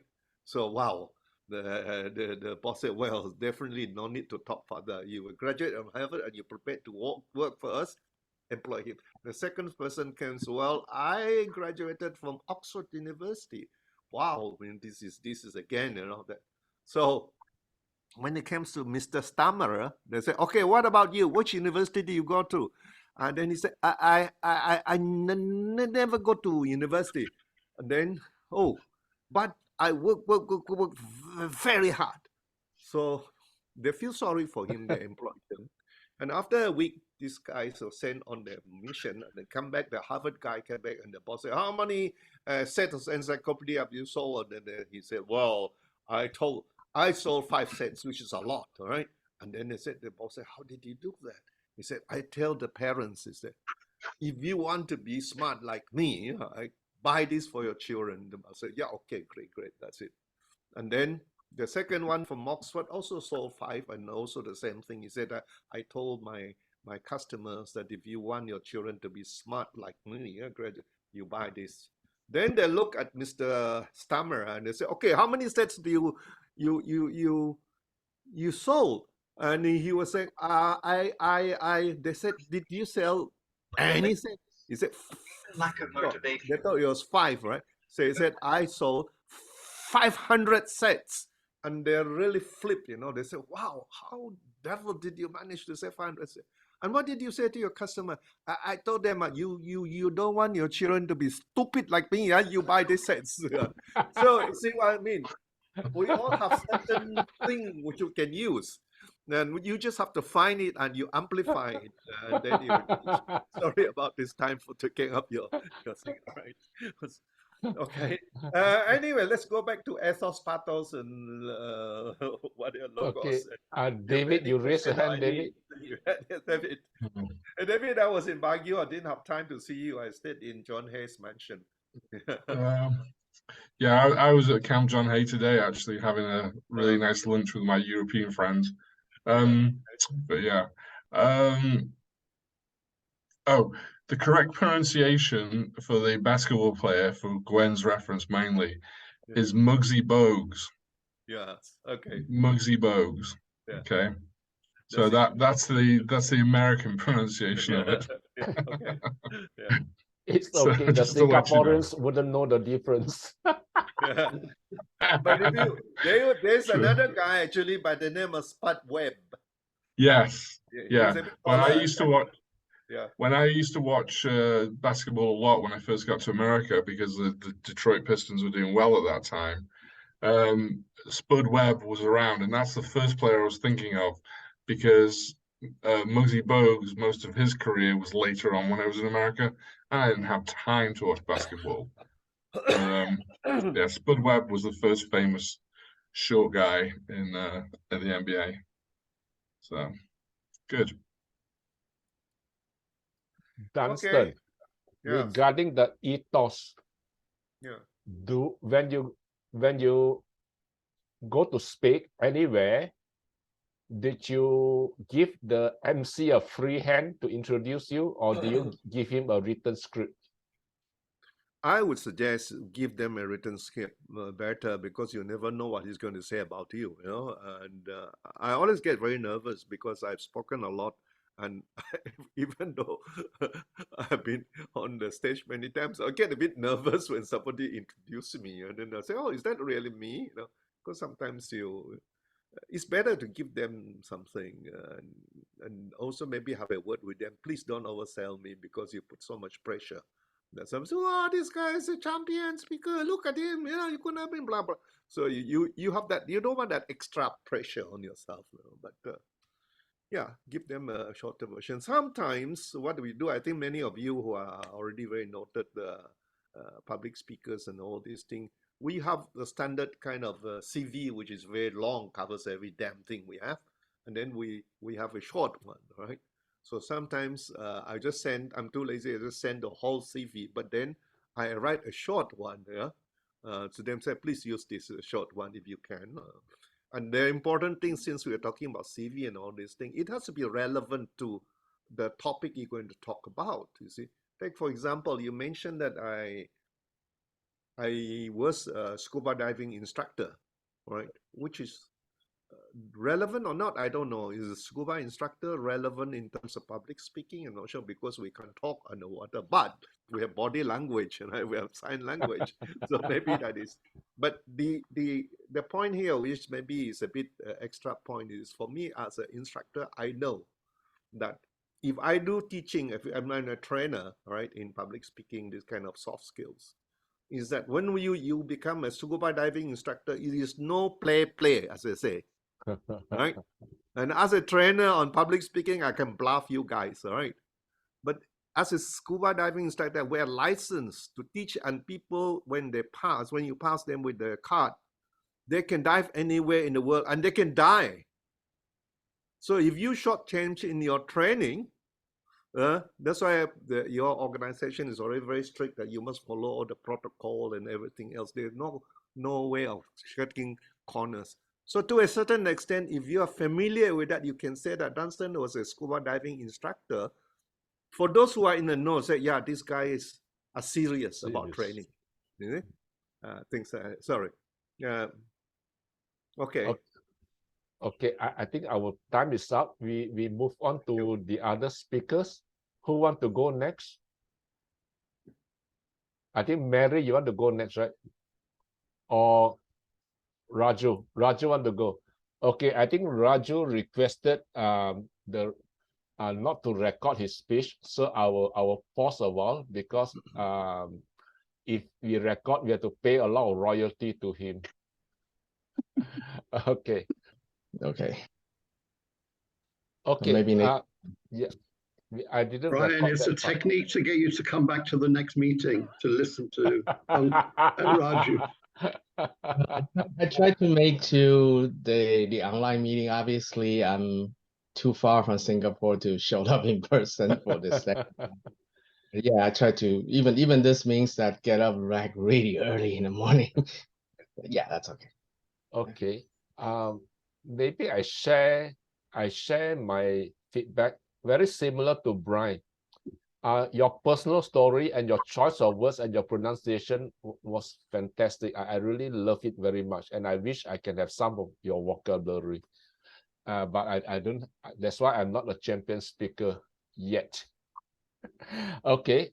I felt there's a gap that I wanted to catch, which is you were down, you were bottom of the class and second bottom of the class, and nothing works for you. And then you hit a turning point and you start to go up, and then you succeeded.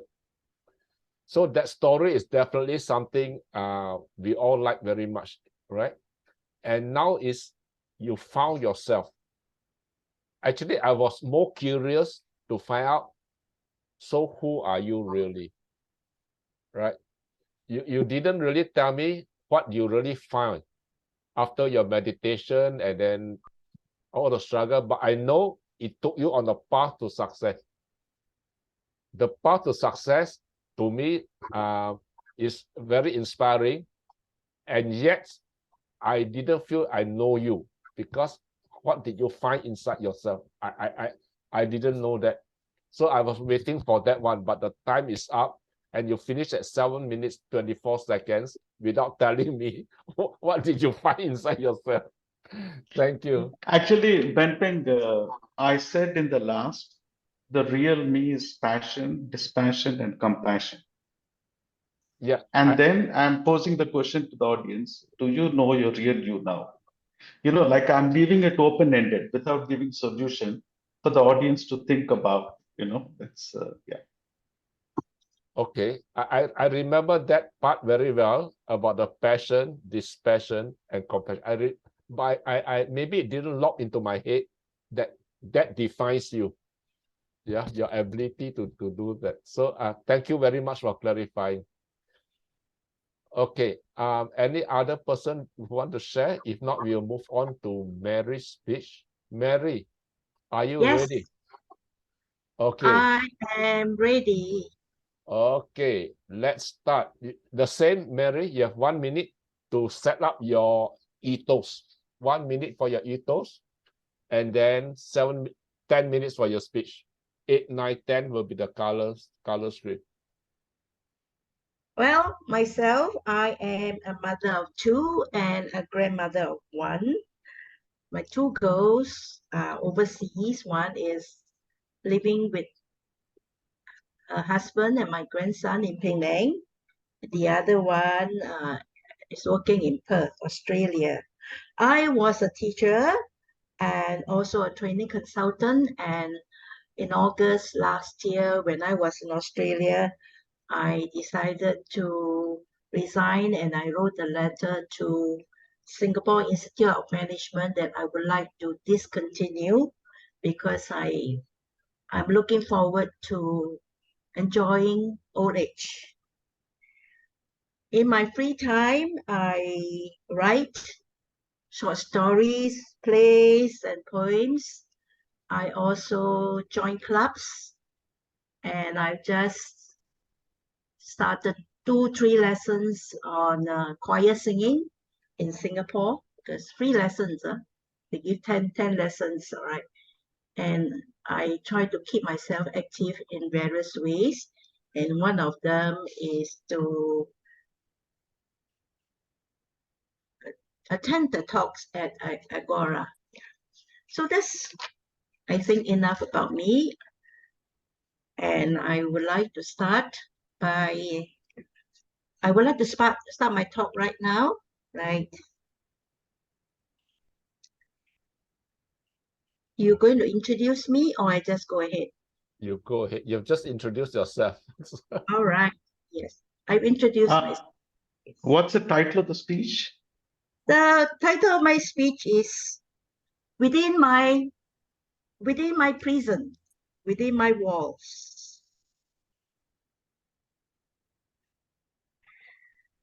I'm starting a song. I'm singing together with my favorite singer, Elvis Presley. Lonesome tonight, do you miss me tonight? I'm sorry we drifted apart. Elvis Presley sang this song and he said that he felt a sense of emptiness because he felt lonely and he had drifted apart, or his girlfriend had drifted apart from him. So loneliness comes because of relationship breakups. And so we have to ask ourselves, what is loneliness? Loneliness in the song means something, a sense of emptiness, a pain, a longing, an urge for some fulfillment, and whatever you do is not fulfilled. And so you feel that sense of loneliness. And what are some of the causes of loneliness?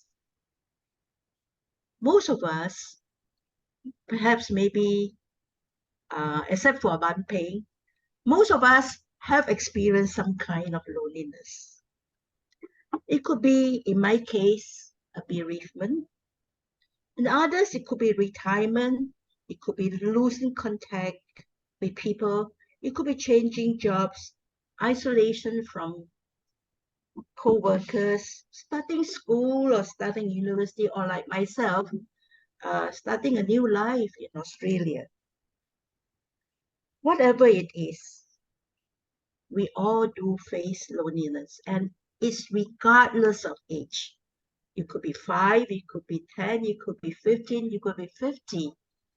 And in my case, it's more than 50, definitely.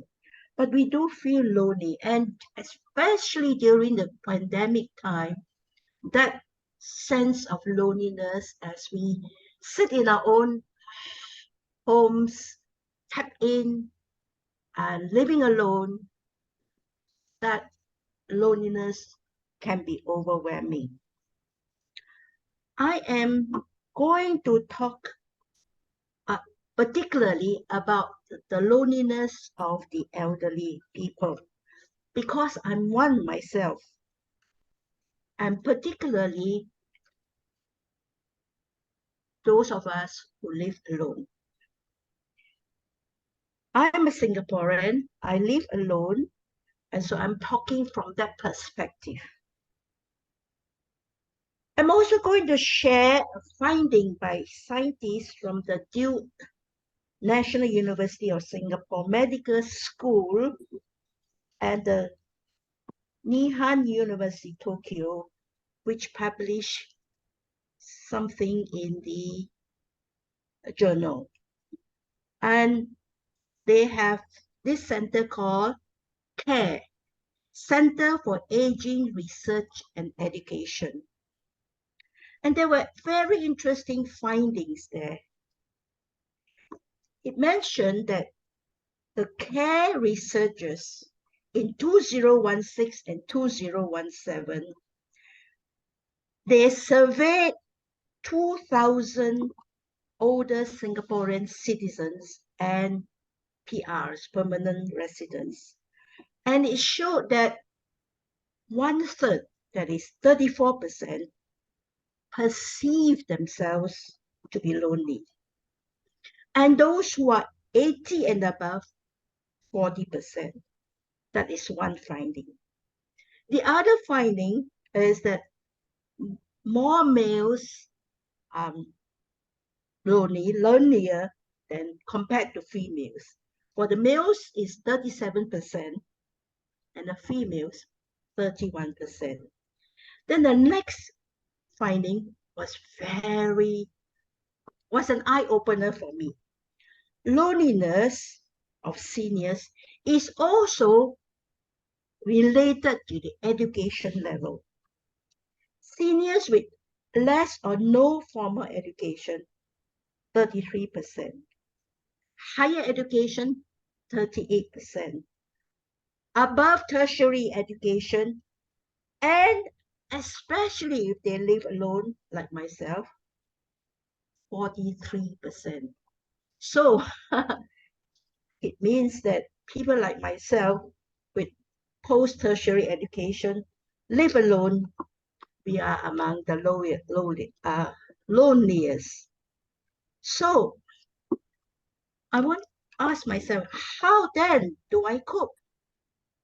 Now, most of us here are educated people. So instead of me giving you some suggestions, I would like you to participate and give me some ideas of how do we cope with loneliness. All right, so let's start with Rohana. You are always there for me. You have any ideas? Hold on, yeah. Anybody else while waiting for Rohana? Okay. I think, Yes. yeah. In my view, the best way to overcome loneliness is positiveness. I think if you're positive all the time, Okay. then the loneliness will disappear by itself. And All right. if you start thinking that rather than what people are giving me, what I can give to people, if you do that, then the gift of giving, I think loneliness will disappear by itself. Just one or two sentences because I want one or two Yeah. others to be involved. Charan Singh, please. You're muted. You're muted. I keep myself, I'm living alone. I have 4 kids, all are living with their families. Yeah. Since my parents passed away for 4 or 5 years back, I've been living alone. So my question is, how do you cope? I know. So to keep myself occupied and not feel lonely, 2 times a week I meet up with my friends. 1 week I meet up with my friends. 1 week the same week I meet up with my colleagues. We chit chat for about an hour or so, individually pay our own drinks. So that keeps you occupied. All right. Then you look forward to meeting them. Thank you. My former superintendent of Changi Prison, he is also present every Thursday morning in Bedok. So we look forward for friendship and then exchange of ideas, and we enjoy ourselves. Thank you. Right. We Rohan? don't bring any hatred of whatever it was during working days, but then we enjoy our company. Yes, thank you so much. Rahana? No? Well, Yes, so yeah, can you hear me? yes. Okay, so I think doing some volunteer service, I think that's the best way, because you get involved in other people's lives. You have nothing more to do with it. So you get capo into other people's life. I think that's one of the way also. When you are involved with other people, you tend to forget your own loneliness and your own problems, and your focus is somewhere else, and you are more. We tend to help people more. We tend to help others more than we help ourselves. So when we get involved in other people's lives, we find that satisfaction. So I think that's one of the ways. Thank you. Thank you. Thank you. Thank you so much. Thank you. That's true. Thank you. So, all right. Yes. Yeah. All right. Gwen raised her hand. Yeah. Yes, Brian. Yeah, can I just weigh in on this topic, because I'm single and I also live kind of alone, except with a helper. I think one way is to develop more interest. Yeah, take an interest in more things than just one kind of hobby or pastime. Be physically active, be healthy, and show interest in other people's lives and not just your own life. And do like what Rihanna said, do community projects, help others, be compassionate, and also be compassionate about other people and help others. This is how, and when you're doing all this, you forget about yourself. Yeah, you're just, and people will appreciate you also for what you are. Anyway, so everyone is your friend, and you don't just have one loving partner, but everyone will be your appreciative partners, right? Am I right, David? Yes, thank you. Thank you so much. I think Brian raised your hand. Brian, did you raise your hand? David dropped out. Yeah, I think. Yeah, please share. We allocate a little bit more time, no issue. Okay. All right. So it's always connected. Sorry? I said we are always connected, even though we may not be physically close to each other. Yes. Because we're in 21st century, and there's so many ways to feel connected and be connected with friends and family, and even strangers who share your idea and who share your passion. But just think about it, because like old times, I was watching a movie, and there's a portion in there that in the old time, the husband and wife, one is in UK, the other one is in Eastern Europe, and they wrote letters to each other, and the letter would take 2-3 weeks or even longer to reach the other person. But somehow they are still connected, even though they didn't see each other. So it's a mindset. If you feel you're connected, if you know you are reaching out, if you know that you are the person who make the effort to let the world know, to let your friend know about you and your passion and your intention, I think you can always be connected somehow. Thank you so much. Right. Thank you. So marvelous. All of you are fantastic people, and I have put in some ideas, and I call it ABCD. ABCD. And you have actually filled in the blanks for me. The first, like the Alcoholics Anonymous. A is to acknowledge.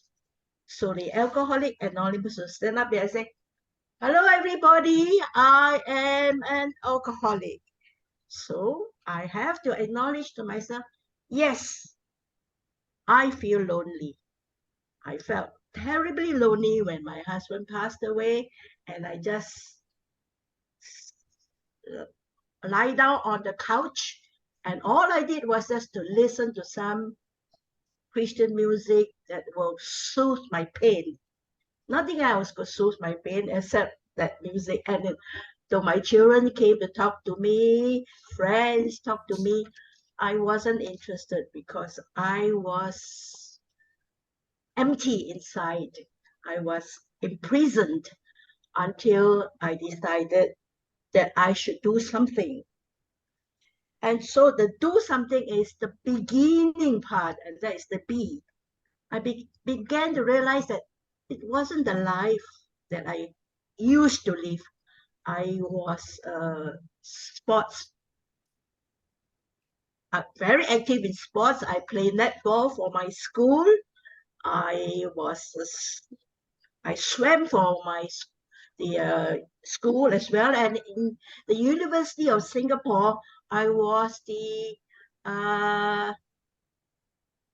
well, I played table tennis and I came in second with somebody from Malaysia. I didn't realize at that time that the man who asked me to play with him was interested in me, but I just went on and played. But that is the second part, all right? And that is to begin to do something, to find opportunities. And so I joined clubs.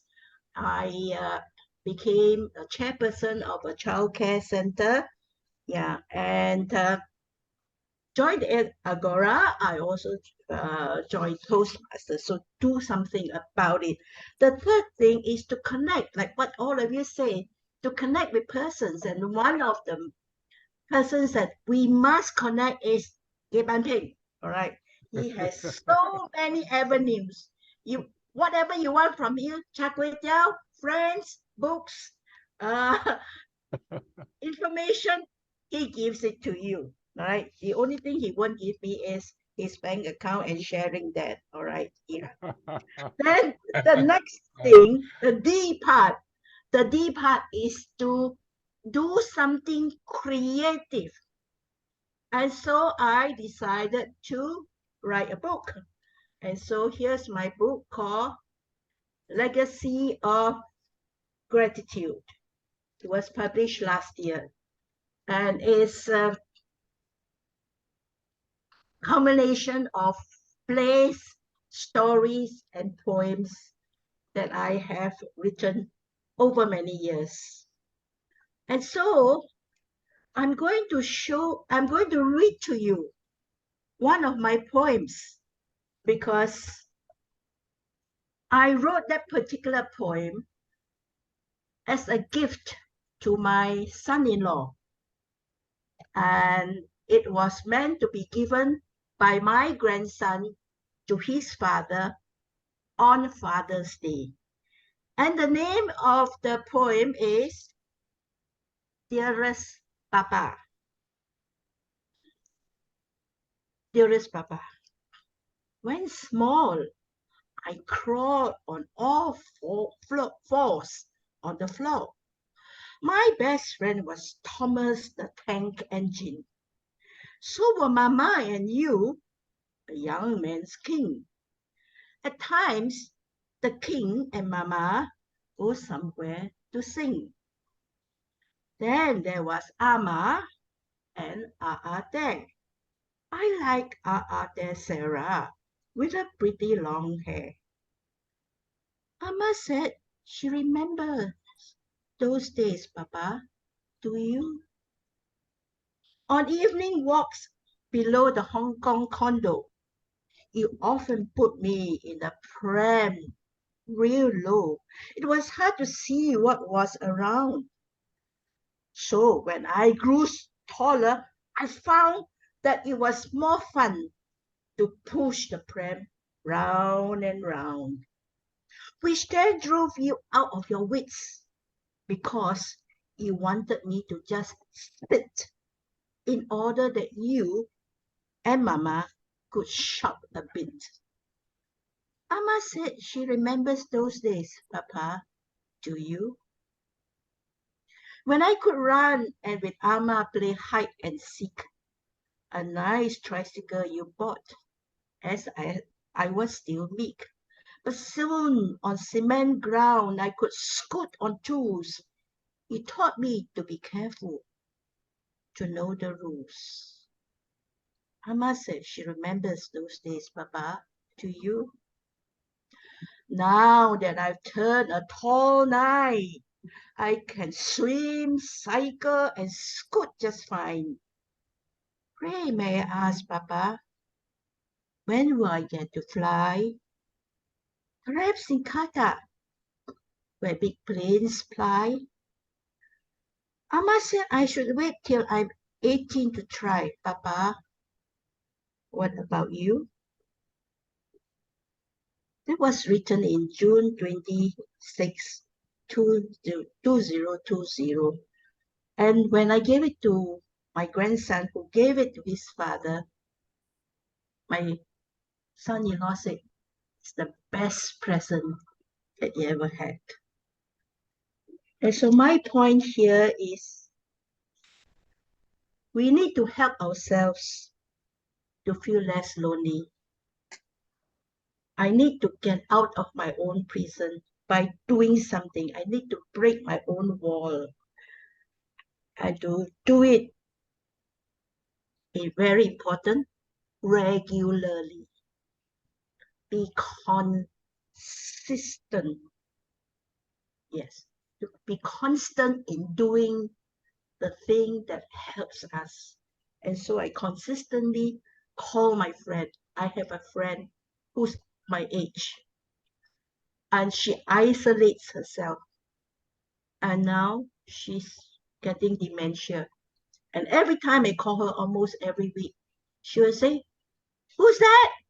And I was saying, meh, meh, meh, meh, meh, meh. They say, oh, Mary, And so it is important that we don't isolate and we go out and do all the things that all of you have mentioned. And so I want to thank Agora for giving us the opportunity to be connected so that we can continue in breaking out of our prison walls and build up a community. So thank you for listening. Thank you, Mary. You chose a very, very relevant topic.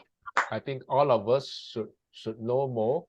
And that is why I didn't stop you, or even you used the full 20 minutes out of the 10 minutes allocated to you. Sorry. The poem was really good. I think you spoke not only the words, but the feeling that goes with it. I really appreciate that. Okay, we got to move a little bit faster from here. I think Brian, Rihanna, and David will be speaking, right? So yeah, 7 minutes each. Who want to go first?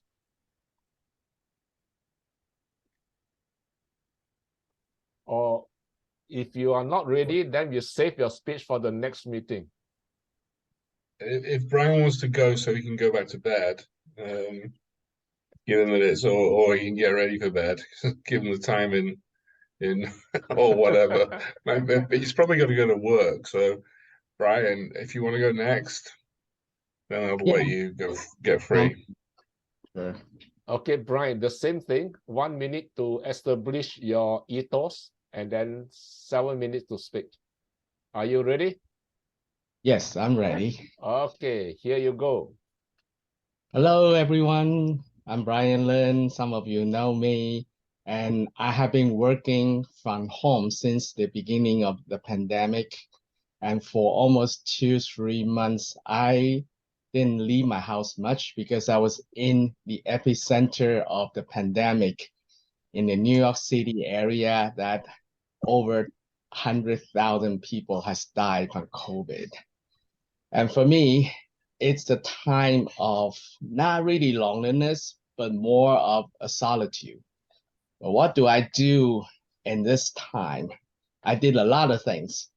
But today I will talk about one thing that most people probably don't notice or been doing without actually knowing or be aware what they do. Is the act of small improvements. And here you go, Brian Lin, about small improvements. From so many of you today, we learn the skills, we learn about your struggles, we learn about your challenge. And some of those challenges, like being short, at one point I gave up because I knew I'm not going to grow a centimeter or an inch in my whole life going forward. So I gave up my dream of being an NBA player or any kind of athlete or professional gamer in any sort. I really have to look into myself. What can I do? What is one thing or two things I could do? I can excel. I can be better or even be the best of what I can. But when I think about it, I hit wall here and there. I hit wall everywhere. For example, I think I'm a very smart statistician, and my career has never taken off. I've been to try different companies. Sometimes it started very well, and then the senior management changed, and I'm out on the street again. I have to start from scratch, going to a new company, start everything from the beginning, start from the very lowest level of trust among my colleagues, friends, and especially the boss. So I have that cycle so many times. Every single time back on the street, jobless, start everything all over again. But did I actually start everything from zero? No, of course not. Even though it feel like you start from zero, it feel like I went to a company, I know 0% there, but we never really start anything from zero because we already accumulated something. That's something that we may or may not be totally aware what that is. You can call that kind of thing experience. You can call it wisdom. You can call it knowledge, or you can call it any name or the name of those three things combined. But these are, they call it the soft skills or the hidden qualities or whatever you call that. So these are the things that may or may not be easily measured, especially in a new place to start. But everything that we have learned, everything we have experienced in our life will somehow become useful. If you could think about it, to think about the uses of it, and actually put it to a good use. I give you one example here. I started a job maybe 8 years ago at L'Oreal, one of the biggest cosmetic company in the world. At that time, started low because nobody knows me. And one day they have trouble with a machine that's taking photo of people's face so they can analyze your wrinkles. I'm no expert in analyzing wrinkles, but I've been taking photos for over 10 years. And so I volunteer myself. I say, hey, could I take a look at the machine? Could I take a look at the setting? Because nobody, not any of those PhDs in hair and skin science could figure out that machine. But I did in 10 minutes. Why? I'm not an expert in any kinds of skincare or hair care. But I was a good photographer, and I put it to good use because that machine takes photos, and photos is in my area. I fixed the machine, people start liking me, and I started opening up a door of opportunity to that department. And I become friends with some of them. Even years back, I left the company. I'm still friends with some people I met in that particular imaging lab. So these are the things that I think we could all work on.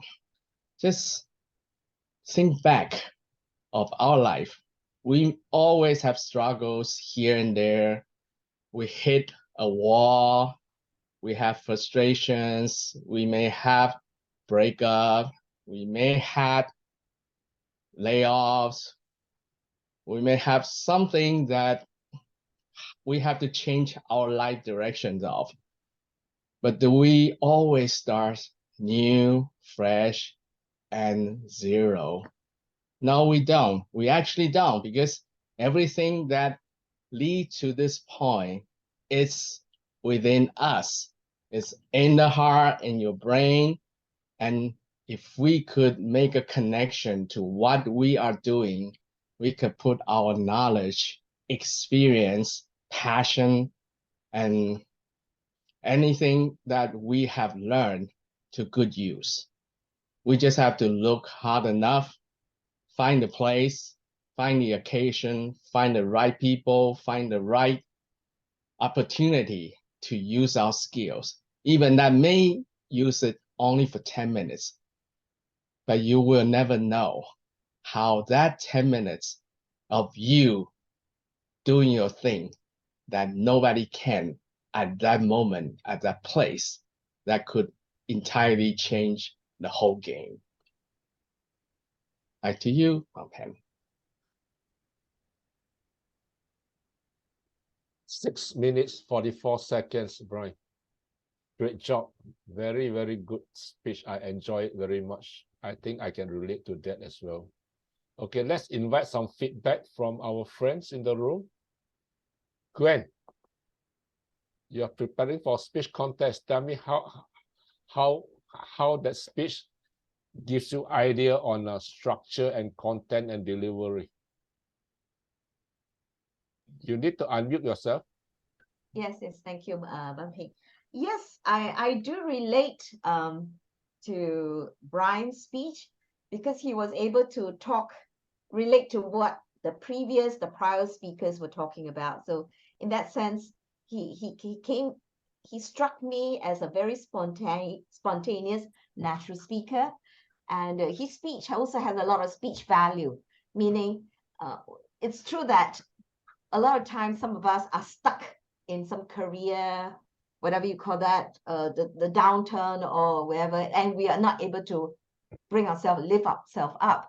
But somehow he was able to persevere, and he was able to find, things that he could really excel in, which is what I think makes his speech inspirational. So I think, again, there's a lot of value in his speech, and I do take it that we should all try to learn to appreciate our incremental, the small progress. Yeah, it's hard to suddenly, transform ourselves from a mediocre person to a successful. But as long as we see progress in our life, I think we should take pride in ourselves and value ourselves, and not just think that we are not successful. That's a negative mindset. So, Brian, I appreciate your speech very much. I enjoy it. The only thing is that I notice you're a little bit, your tonality, your vocal tonality, you're a little bit same level. That means a bit monotonous. So if you could have a bit more animation, so I'm a little bit animated, you know that, right? I'm a bit animated. If you could be a bit more animated and add a bit more passion and energy to your speech, I think that would make your speech a little bit even more compelling. Thank you.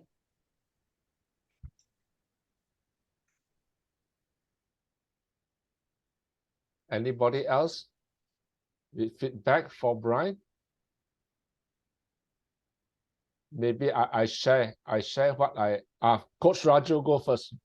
After that, I don't No. need to share.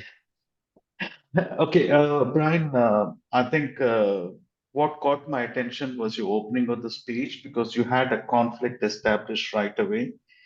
And you had some excellent words like the smart statistician and the low level of trust, the door of opportunity, 10 minutes of your life. These are small things, but quite powerful. And I like the way you described back in the street, so people can relate to what you're saying and the struggles, the frustrations, and start new. So, message point of view, there's definitely something, an apt topic for the audience. Now, if I have to nitpick, in the sense that, grow to the granular level, generally speeches are like the same structure if it is made in a way that it is actually the I focused story with the you focused message, in the sense that if it is your story for which the audience has a message, like if you tell it like a story. Now, what you can do is some small suggestions. Try to give an unexpected twist in between. When you're saying something, the audience are thinking something else, you say something else. That adds more thing. And the deeper the struggle, more inspirational the speech becomes, which means that instead of, like your own struggles, if you could, and because the whole purpose of a speech is you want the audience to feel the emotions you are feeling at that point of time. You want to transport the audience from the comfort of the seat to the emotions of your speech, which is what Dunstan, told in his. So try that and give some pause, like your story, and the same thing can be made still more powerful. And you said somewhere, whatever you call, no, in a speech, each word is very important and it means it's a general statement. But I really enjoyed your speech. Thank you very much. There's a powerful speaker in you, which need to be unveiled to the fullest extent. That's all I can say. Thank you. Over Thank to you, you, Bente. Coach. Thank you. I want to say something because I really like your speech. I think your strength is identifying a topic that's really relevant that we can all feel it.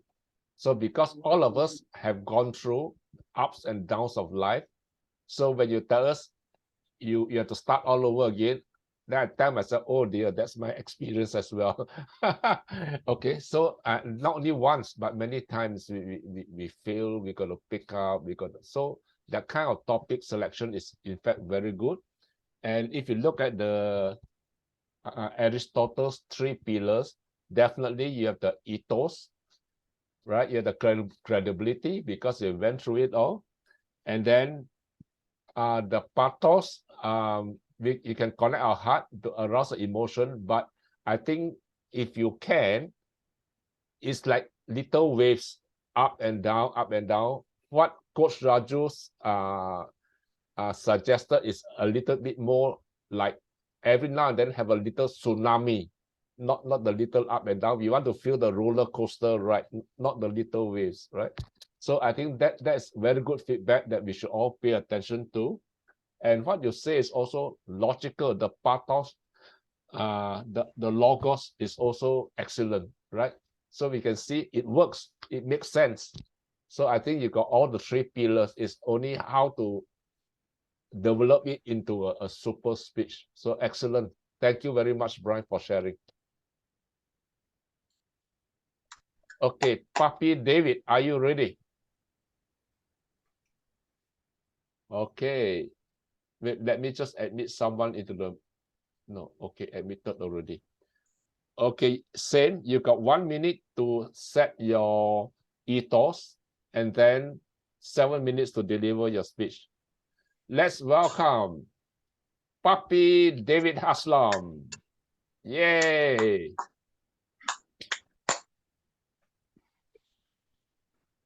Hi, friends. Let me set the ethos for you. I've lived on 3 different continents in 4 different countries. And so I have a lot of experience in being in different places and moving to different locations and dealing with the situation I end up being in. So that's what my theme of the speech is, the place I live, and the importance of the place you live. So with that, let me begin the speech. And I've just got light on the subject too. All right.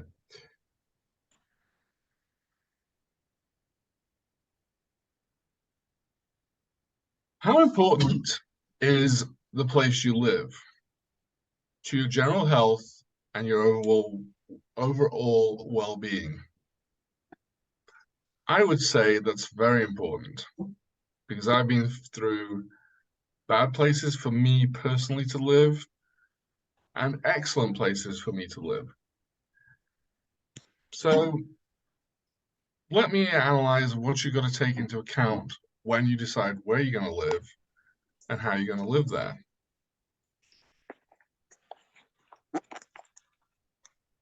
There's three main things that really help dictate your life and how happy you're going to be. One is the actual physical location you're in. The next is how you will get resources and money to fund your life and keep yourself going. The third is the people that you hang around with and mingle and deal with on a daily basis. So let me break that down further for you. The location. I've lived in England. I've lived in the United States of America. I've lived in Denmark. I've lived in Singapore. And now I'm living in the Philippines. What a bunch of varied places. Let me talk about the location first. When I lived in England, I had open fields behind me. Not a thrilling view. There wasn't any mountains to look at or oceans to dip my feet in or anything like that. But it was steady. It was normal. It was where I was born and raised. So in that regard, it was a good place to be because there was nothing threatening, there was nothing challenging, there was nothing dangerous there at all. But at age 23, I moved to America. Yes, a dangerous place indeed. I lived about 50 kilometers from the city center of Detroit. And at the time I moved there, Detroit was the murder capital of the world. It had more murders per day than any other place on the planet Earth. Great place to be. Danger around every corner. You had to watch yourself when you filled the car with gas. You had to watch yourself if you pulled up to a red light in the wrong area, that you wouldn't be hauled out of your car with a gun to your head and somebody would steal your car. Literally, I saw that happen. I heard gunshots on one day when I started working a particular place in Detroit. 2 gunshots. Oh, wonderful. But there's those aspects to it. Then there's also the geography of the place. Now, in the background here is the view from one block from where I live currently. This is Baguio City. And this was a picture I took a couple of weeks ago at just after sunrise. And these are the mountains of Baguio. It's up in the hills, beautiful bright sunshine. We had sunshine almost every day. In fact, today was the first rainy day we've had in about 2 months. And I love it. My friend Gwen takes sunrise pictures every day, usually along the beaches of Singapore where she lives.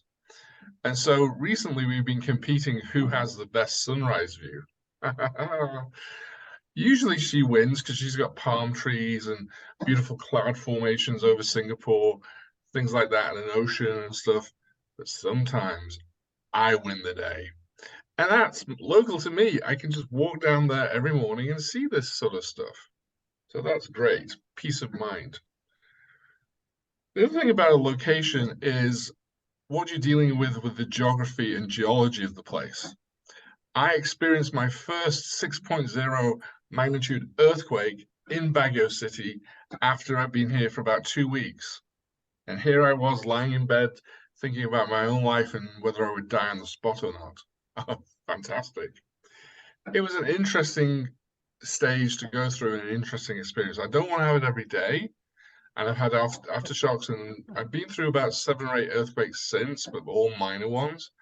But now I live on a second-story building, which is not particularly earthquake friendly, so I don't care to go through another earthquake. Thank you, God. So, what next? May you ask about the place you live? Money and the opportunities to get money and earn money. Well, yeah, earn money. Baguio doesn't really offer as many opportunities as a place like Singapore, for example, or America, where I used to live. But then again, the Singapore government and the Filipino government won't let me earn money because I'm a visitor, I'm a tourist. You have laws that they remind you when you're applying for your visa to stay in Singapore. Every time you apply for that visa extension, twice it reminds you you cannot earn money while you're in Singapore because you're just a visitor. Twice. Once when you go on the website, and the last thing they do before you leave the website is remind you, you cannot earn money in Singapore. Thank you, bye-bye. What do? I work on the internet. That gets around that problem because internet's universal. And the fact of the matter is, I still have to pay taxes in America, even though I haven't been in America for 3 years. So that handles the tax situation nicely. So I still do work on the internet, and I still earn money, even though I shouldn't be earning money. Even I hope nobody's listening to this from the Filipino government. No, I don't earn any money. That was a misspoken thing. Moving on, the people you deal with on a daily basis or a regular basis, whatever. The people here in Baguio, even by the standards of the Philippines, are very trustworthy, very nice, and very friendly. Even other Filipinos from other parts of the country say that. The Baguians are the best people to deal with. And so it is. It really is. And friends that I've made some really interesting friends here in Baguio. I joined the Rotary Club and I'm a Rotarian. That group is fantastic. But even better than that are the WOMs, the wealthy old men that I met in Baguio. Every Wednesday we meet at the Manor of the Country Club. And we have lunch together once a week. And it's fantastic. They're all Europeans. They're all dating or married to Filipinos. Those are the two main criteria. I'm the baby of the group. I'm the youngest, 57 years old. The oldest is this 2 83-year-olds I deal with. But they're great. They're really funny, really friendly, and it's great conversation and everything like that. But even more than that is one particular person I met in Baguio. And I should have set this up better, but you know. And this is my future wife, Julie. She's fantastic. She's by far the most beautiful woman I've ever lived with. She's very caring, understanding, and she puts up with me. Well, some of you know me personally, and you know how difficult that is. But she has agreed to marry me, so that's our plan for later in the year. We got to go through some processes and different steps and everything. But hopefully, we'll be able to go into Singapore at some time and throw a little party and have our friends around us, and then everybody can meet Julie. And I can meet a lot of you too that I haven't even met yet. But the place you live is very, very important. I am so much more happy now than I have been at any point in my adult life. I wake up in the morning, see Julie's face sleeping next to me, and I go, wow. I take my morning walk down to the mountains, look at the sunrise. Wow. Go meet my friends on a Wednesday. Wow. I am just so incredibly happy right now. I've even shaved my beard off. Cut my hair nice and short. And I'm going to get LASIK. I will look 20 years younger by the time it's all finished and done with. And I feel about 40 years younger right now. Woohoo! I was even dancing yesterday. Despite my feet, I took a dance right here on the floor next to me. And that's what I want in my life to be. Full of dancing, full of joy, full of pleasure. Keep on going. Back over to you, Mr. Meeting Leader Bang Peng. Thank you. Thank you for sharing, Papi David Haslam. I'm so happy for you. I'm so happy that I extended your time by another 30 seconds. You finished at 8 minutes 05 seconds. Well done. It's a wonderful tour of your life from UK to America to Singapore to Baguio. We have been to so many places, and I think I want to go to Baguio as well, and I want to meet your wife and her lovely younger sister.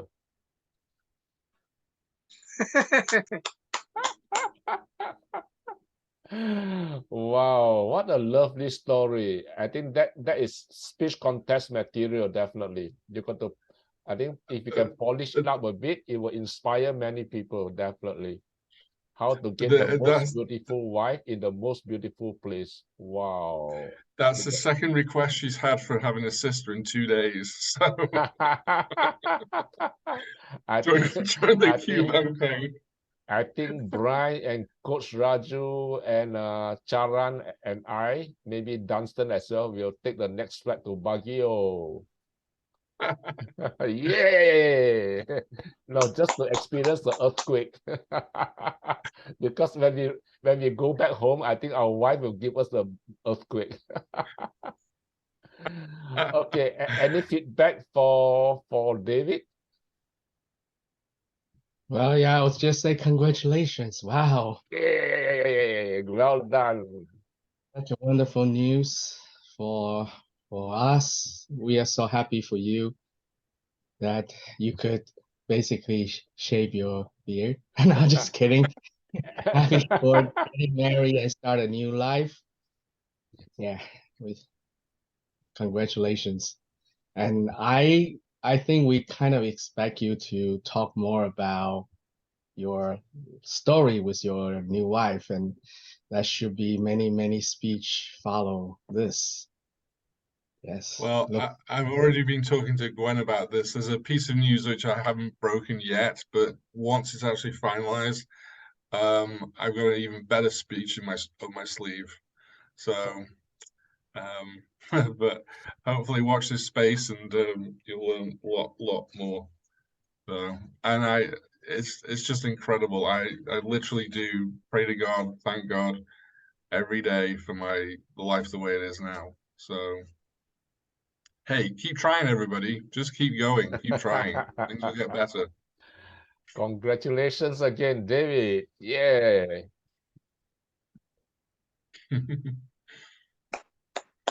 Okay. Rihanna, do you want to? Sorry? Oh, sorry. No, what David has just given is just the appetizer. So the pièce de résistance, the main course is coming, and that would be a rich one, a very nice, tasty main course of a great speech about, the dark times he's gone through, and the beautiful morning, the dawn that he's now greeting him. That speech will be coming later when he's ready to do it. I know. That's why I'm looking forward to it, David. Yeah, you're going to make it at the next speech, Agora meeting next month. Or whichever. Make it a contest. No, probably not for another 2 or 3 months, but yeah. And I might even do it from Paris, where if I do it in April, it'll be in Paris with Gwen by my side. Congratulations. With Gwen by my side. Yeah. Wow. We'll meet you in Paris, David. Yeah. Paris. Paris. It's incredible. Springtime in Paris. Yeah.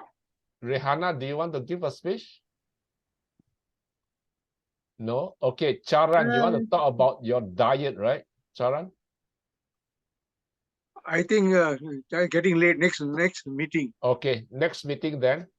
So any last words before we sign off? I think we got 3 friends from is it Nepal with us? Can you show us your face? Prisha, Bhawana, and Shrija. I think these are our Nepalese friends. But Nepalese can be very shy. Ah, here you are, Prisha. Where are you from, Prisha?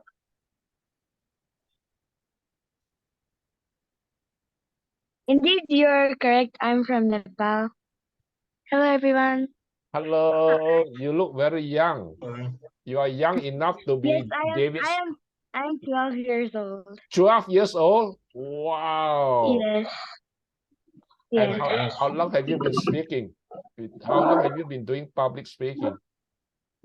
I started this journey, I think, when I was 9. I have my YouTube channel, and then my mom introduced me to this club.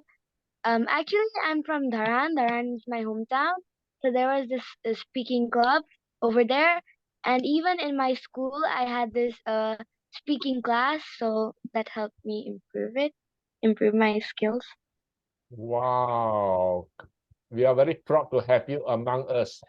If I started at Thank your age, you. I would definitely be a professional speaker now. You are really good. You are really good.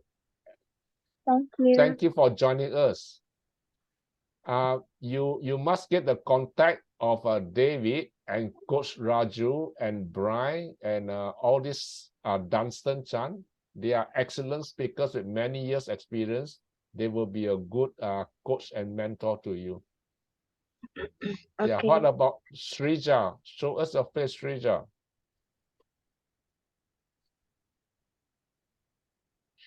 How about Swanim? Swanim? Oh, these young people are very shy. Dancer, just look at that. We got very young speakers in Agora. Hello, good evening, everyone. Good evening. Show us your face. Okay, I have a little problem with my internet connection, so I'm just struggling a lot right now. Okay, it's So sorry okay. for that. Are you very young like Prisha? 12 years old? I'm her sister, and then I'm quite older than her. Okay. Older means what? 13 years old? No, I'm 28 years old. Oh, To be okay, precise. okay. You're closer to our age. Okay. Yeah. And are you enjoying the public speaking journey? Yeah, I was just recently introduced to Agora Speakers Club, and then I really liked the idea. So yeah, I'm looking forward. Okay. I will share with you our YouTube video because you have missed one a few very interesting speeches, especially the one by Dunstan Chan. These are very good video that you must watch. I'll post on YouTube, then I'll send to you the link. Yeah, Okay. sure. Thank you so much. You're welcome. What about Srija? Srija, talk to us.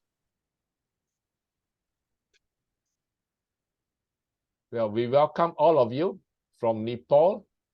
Must be the first time you are in Singapore, so welcome. And you'll see that we have friends from Australia, USA, Qatar, Philippines, and Malaysia, and Indonesia. So you got many friends here. Bhawana, speak to us, Bhawana.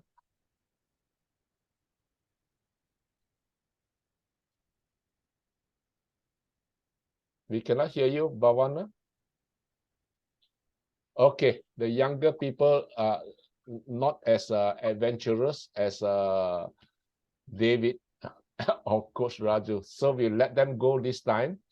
And anybody else have any announcements or invitation or whatever before we sign off? Any last words before we go? I have an announcement. Okay. Can you hear? Yeah. You can hear me? Can hear you. Can you hear me? Yes. Yeah. Okay. I'm starting a kind of a meeting group, which I used to have this thing about 2-3 years ago because of COVID. We kind of stopped. Now I'm trying to revive it. The concept is the group is called reading, sharing, and learning. Right? What happened is that you see, in most of the chat group, this is sometimes people will post the title of a book or something like that, which they read and they think is very good for us to read, where you can learn things, all right? And I find that if you look at my video at the back of my back here, there are lots of books, right? And many of us accumulate books, but to be frank with you, most of us do not read all the books. We may buy them. And I grew up in a book environment because I used to be in the publishing industry, and then so naturally I tend to read a bit more. But I know most of my friends, they buy a lot of books, but they didn't read it. And one of the reasons is that it's quite a chore to read a book, to be honest with you. I mean, to plow through 300-400 pages of books, of materials, a bit difficult. So what I started some years ago is this group called Reading, Sharing, and Learning. Is like this. When you come across a book which you've read and you learn something from there, what we do is we meet together and you'll be tasked to do a presentation to extract the key learning points of that book. All right. And so that the reason is this. One of the honestly, we do find difficulty to plow through a book. But if somebody has given you a summary of the key points, sometimes it's easier for you to go back and read the full text. So that is the idea of this group. And what we do is we take turn to volunteer to share the key point of a particular book you have read, right? And we will listen, and then we take notes, so we have a discussion. If we want, we can go and read the book ourselves. Okay? So then I'll give you a simple example. 10 years ago, I think 20 years ago, the fellow came on the screen, on the scene is by the name of Stephen Covey, right? So what's the book he wrote? 7 Habits. The 7 Habits. Now, a lot of people I know say, oh yeah, I have 7 Habits, great.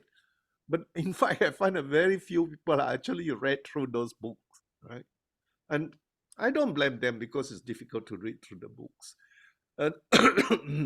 But if somebody, and what Stephen Covey knew at that time was that he actually published a companion to his book.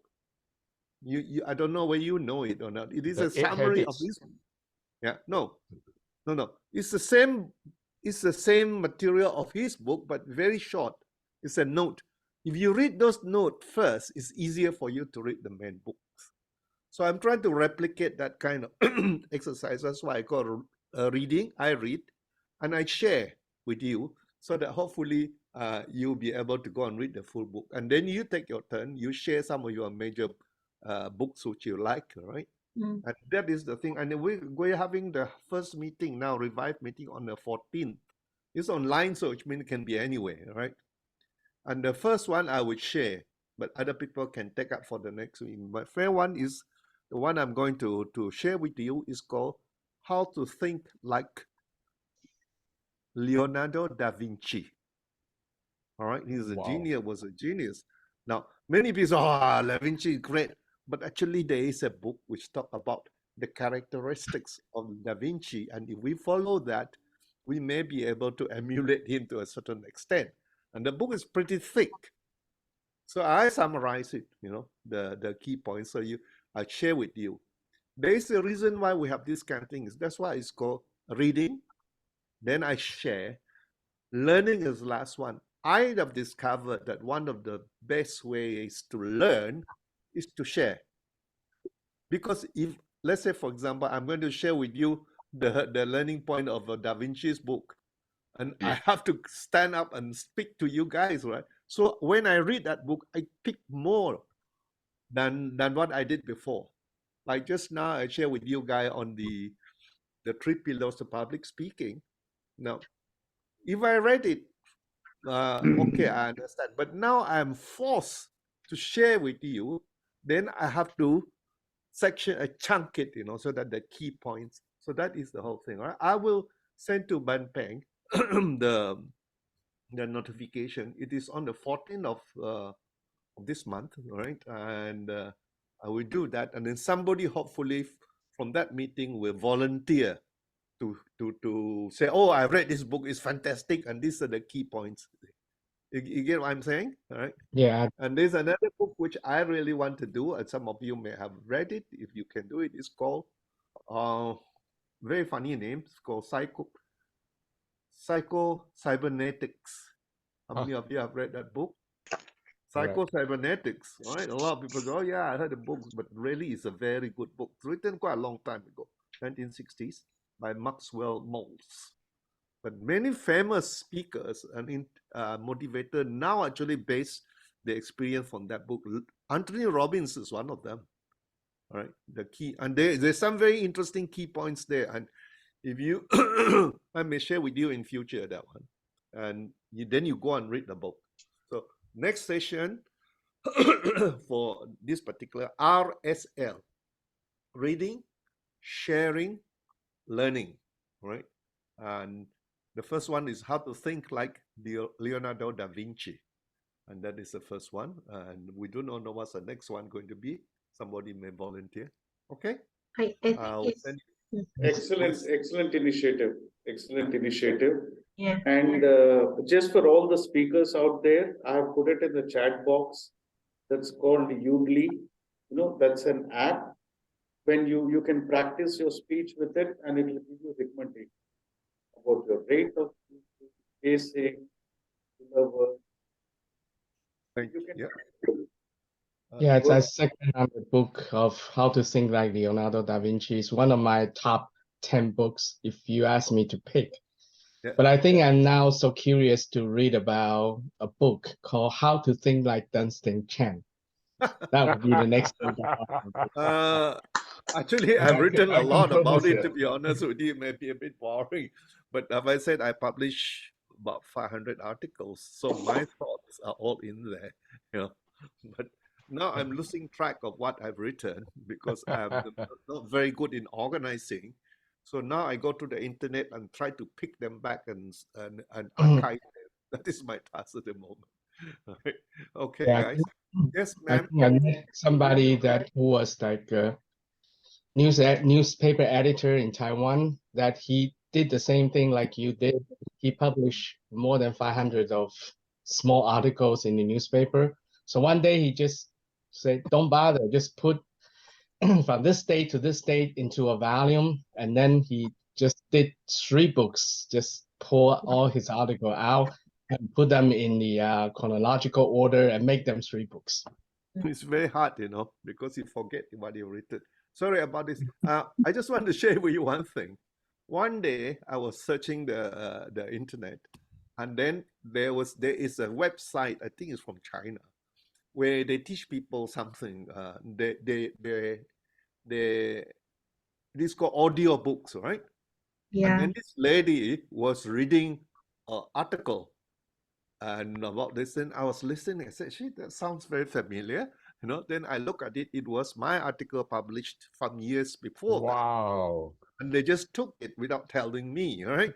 And then I searched it through. She did mention my name.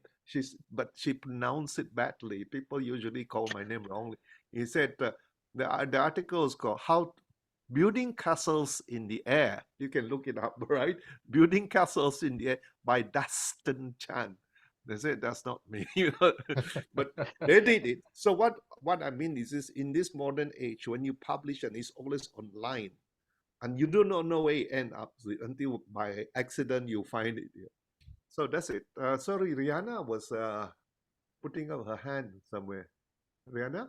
Yeah, I like the initiative that you're having, and I'm excited for it as well. Oh, yeah, And yeah, I just want to share, can I share something that's going on tomorrow? Okay. I Okay. don't know. Yeah, That thing is Sure, we are sure. having 8 p.m. tomorrow on Facebook Live. I put the link in. We are doing a brand awareness of my programs. So if you guys are available, do come and join me. It's 8 p.m. Singapore time. Thank you. what Thank is the you. program? Thank Are you. we allowed to say anything about it? What's the No, it's just watch me talk about myself.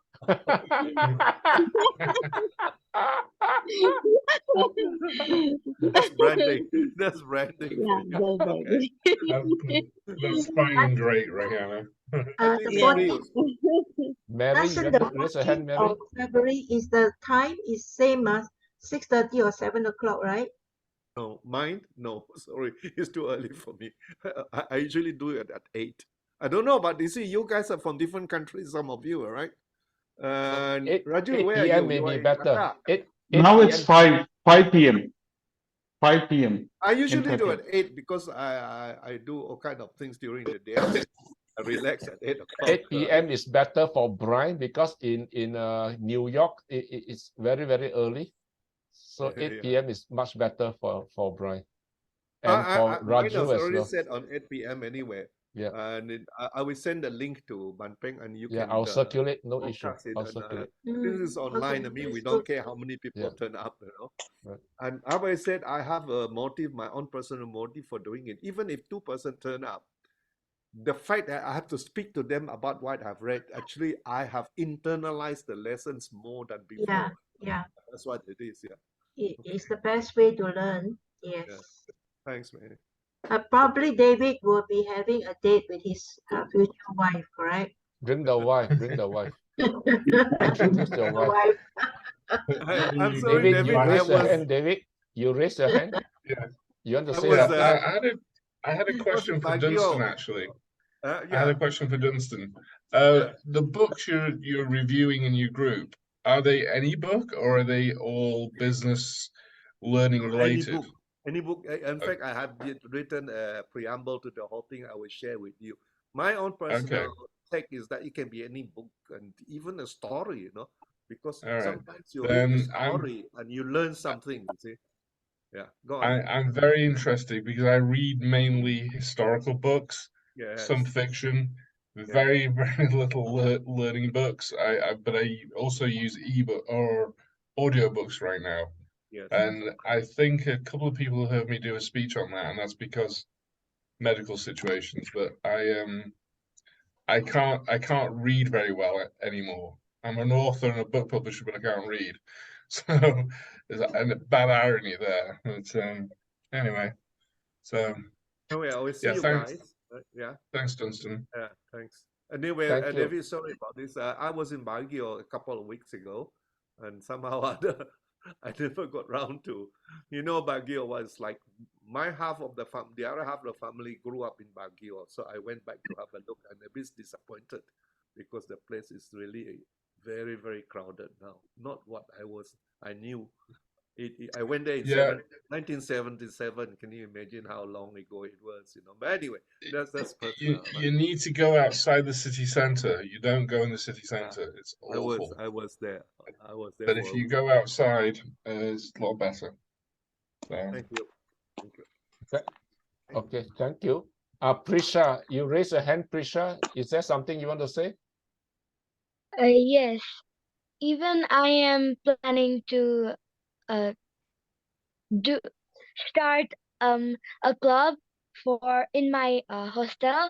So my aunt runs a hostel, so I'm planning on starting the Agora Speakers Club in our hostel as well to like bring out the public speaking skills in the sisters that I have here, and I'm looking forward to it. Prisha, Therefore, give me sorry your about it. This handphone is number. Chinese New Year still blowing. Can you hear that sound in my? Yes. Where is it from? Yes. No, we are at the end of the Chinese New Year, right? And they still have excess firework. I don't know what to do. And my dog is going crazy. Prisha, Prisha, give me your handphone number, then I can connect you by WhatsApp.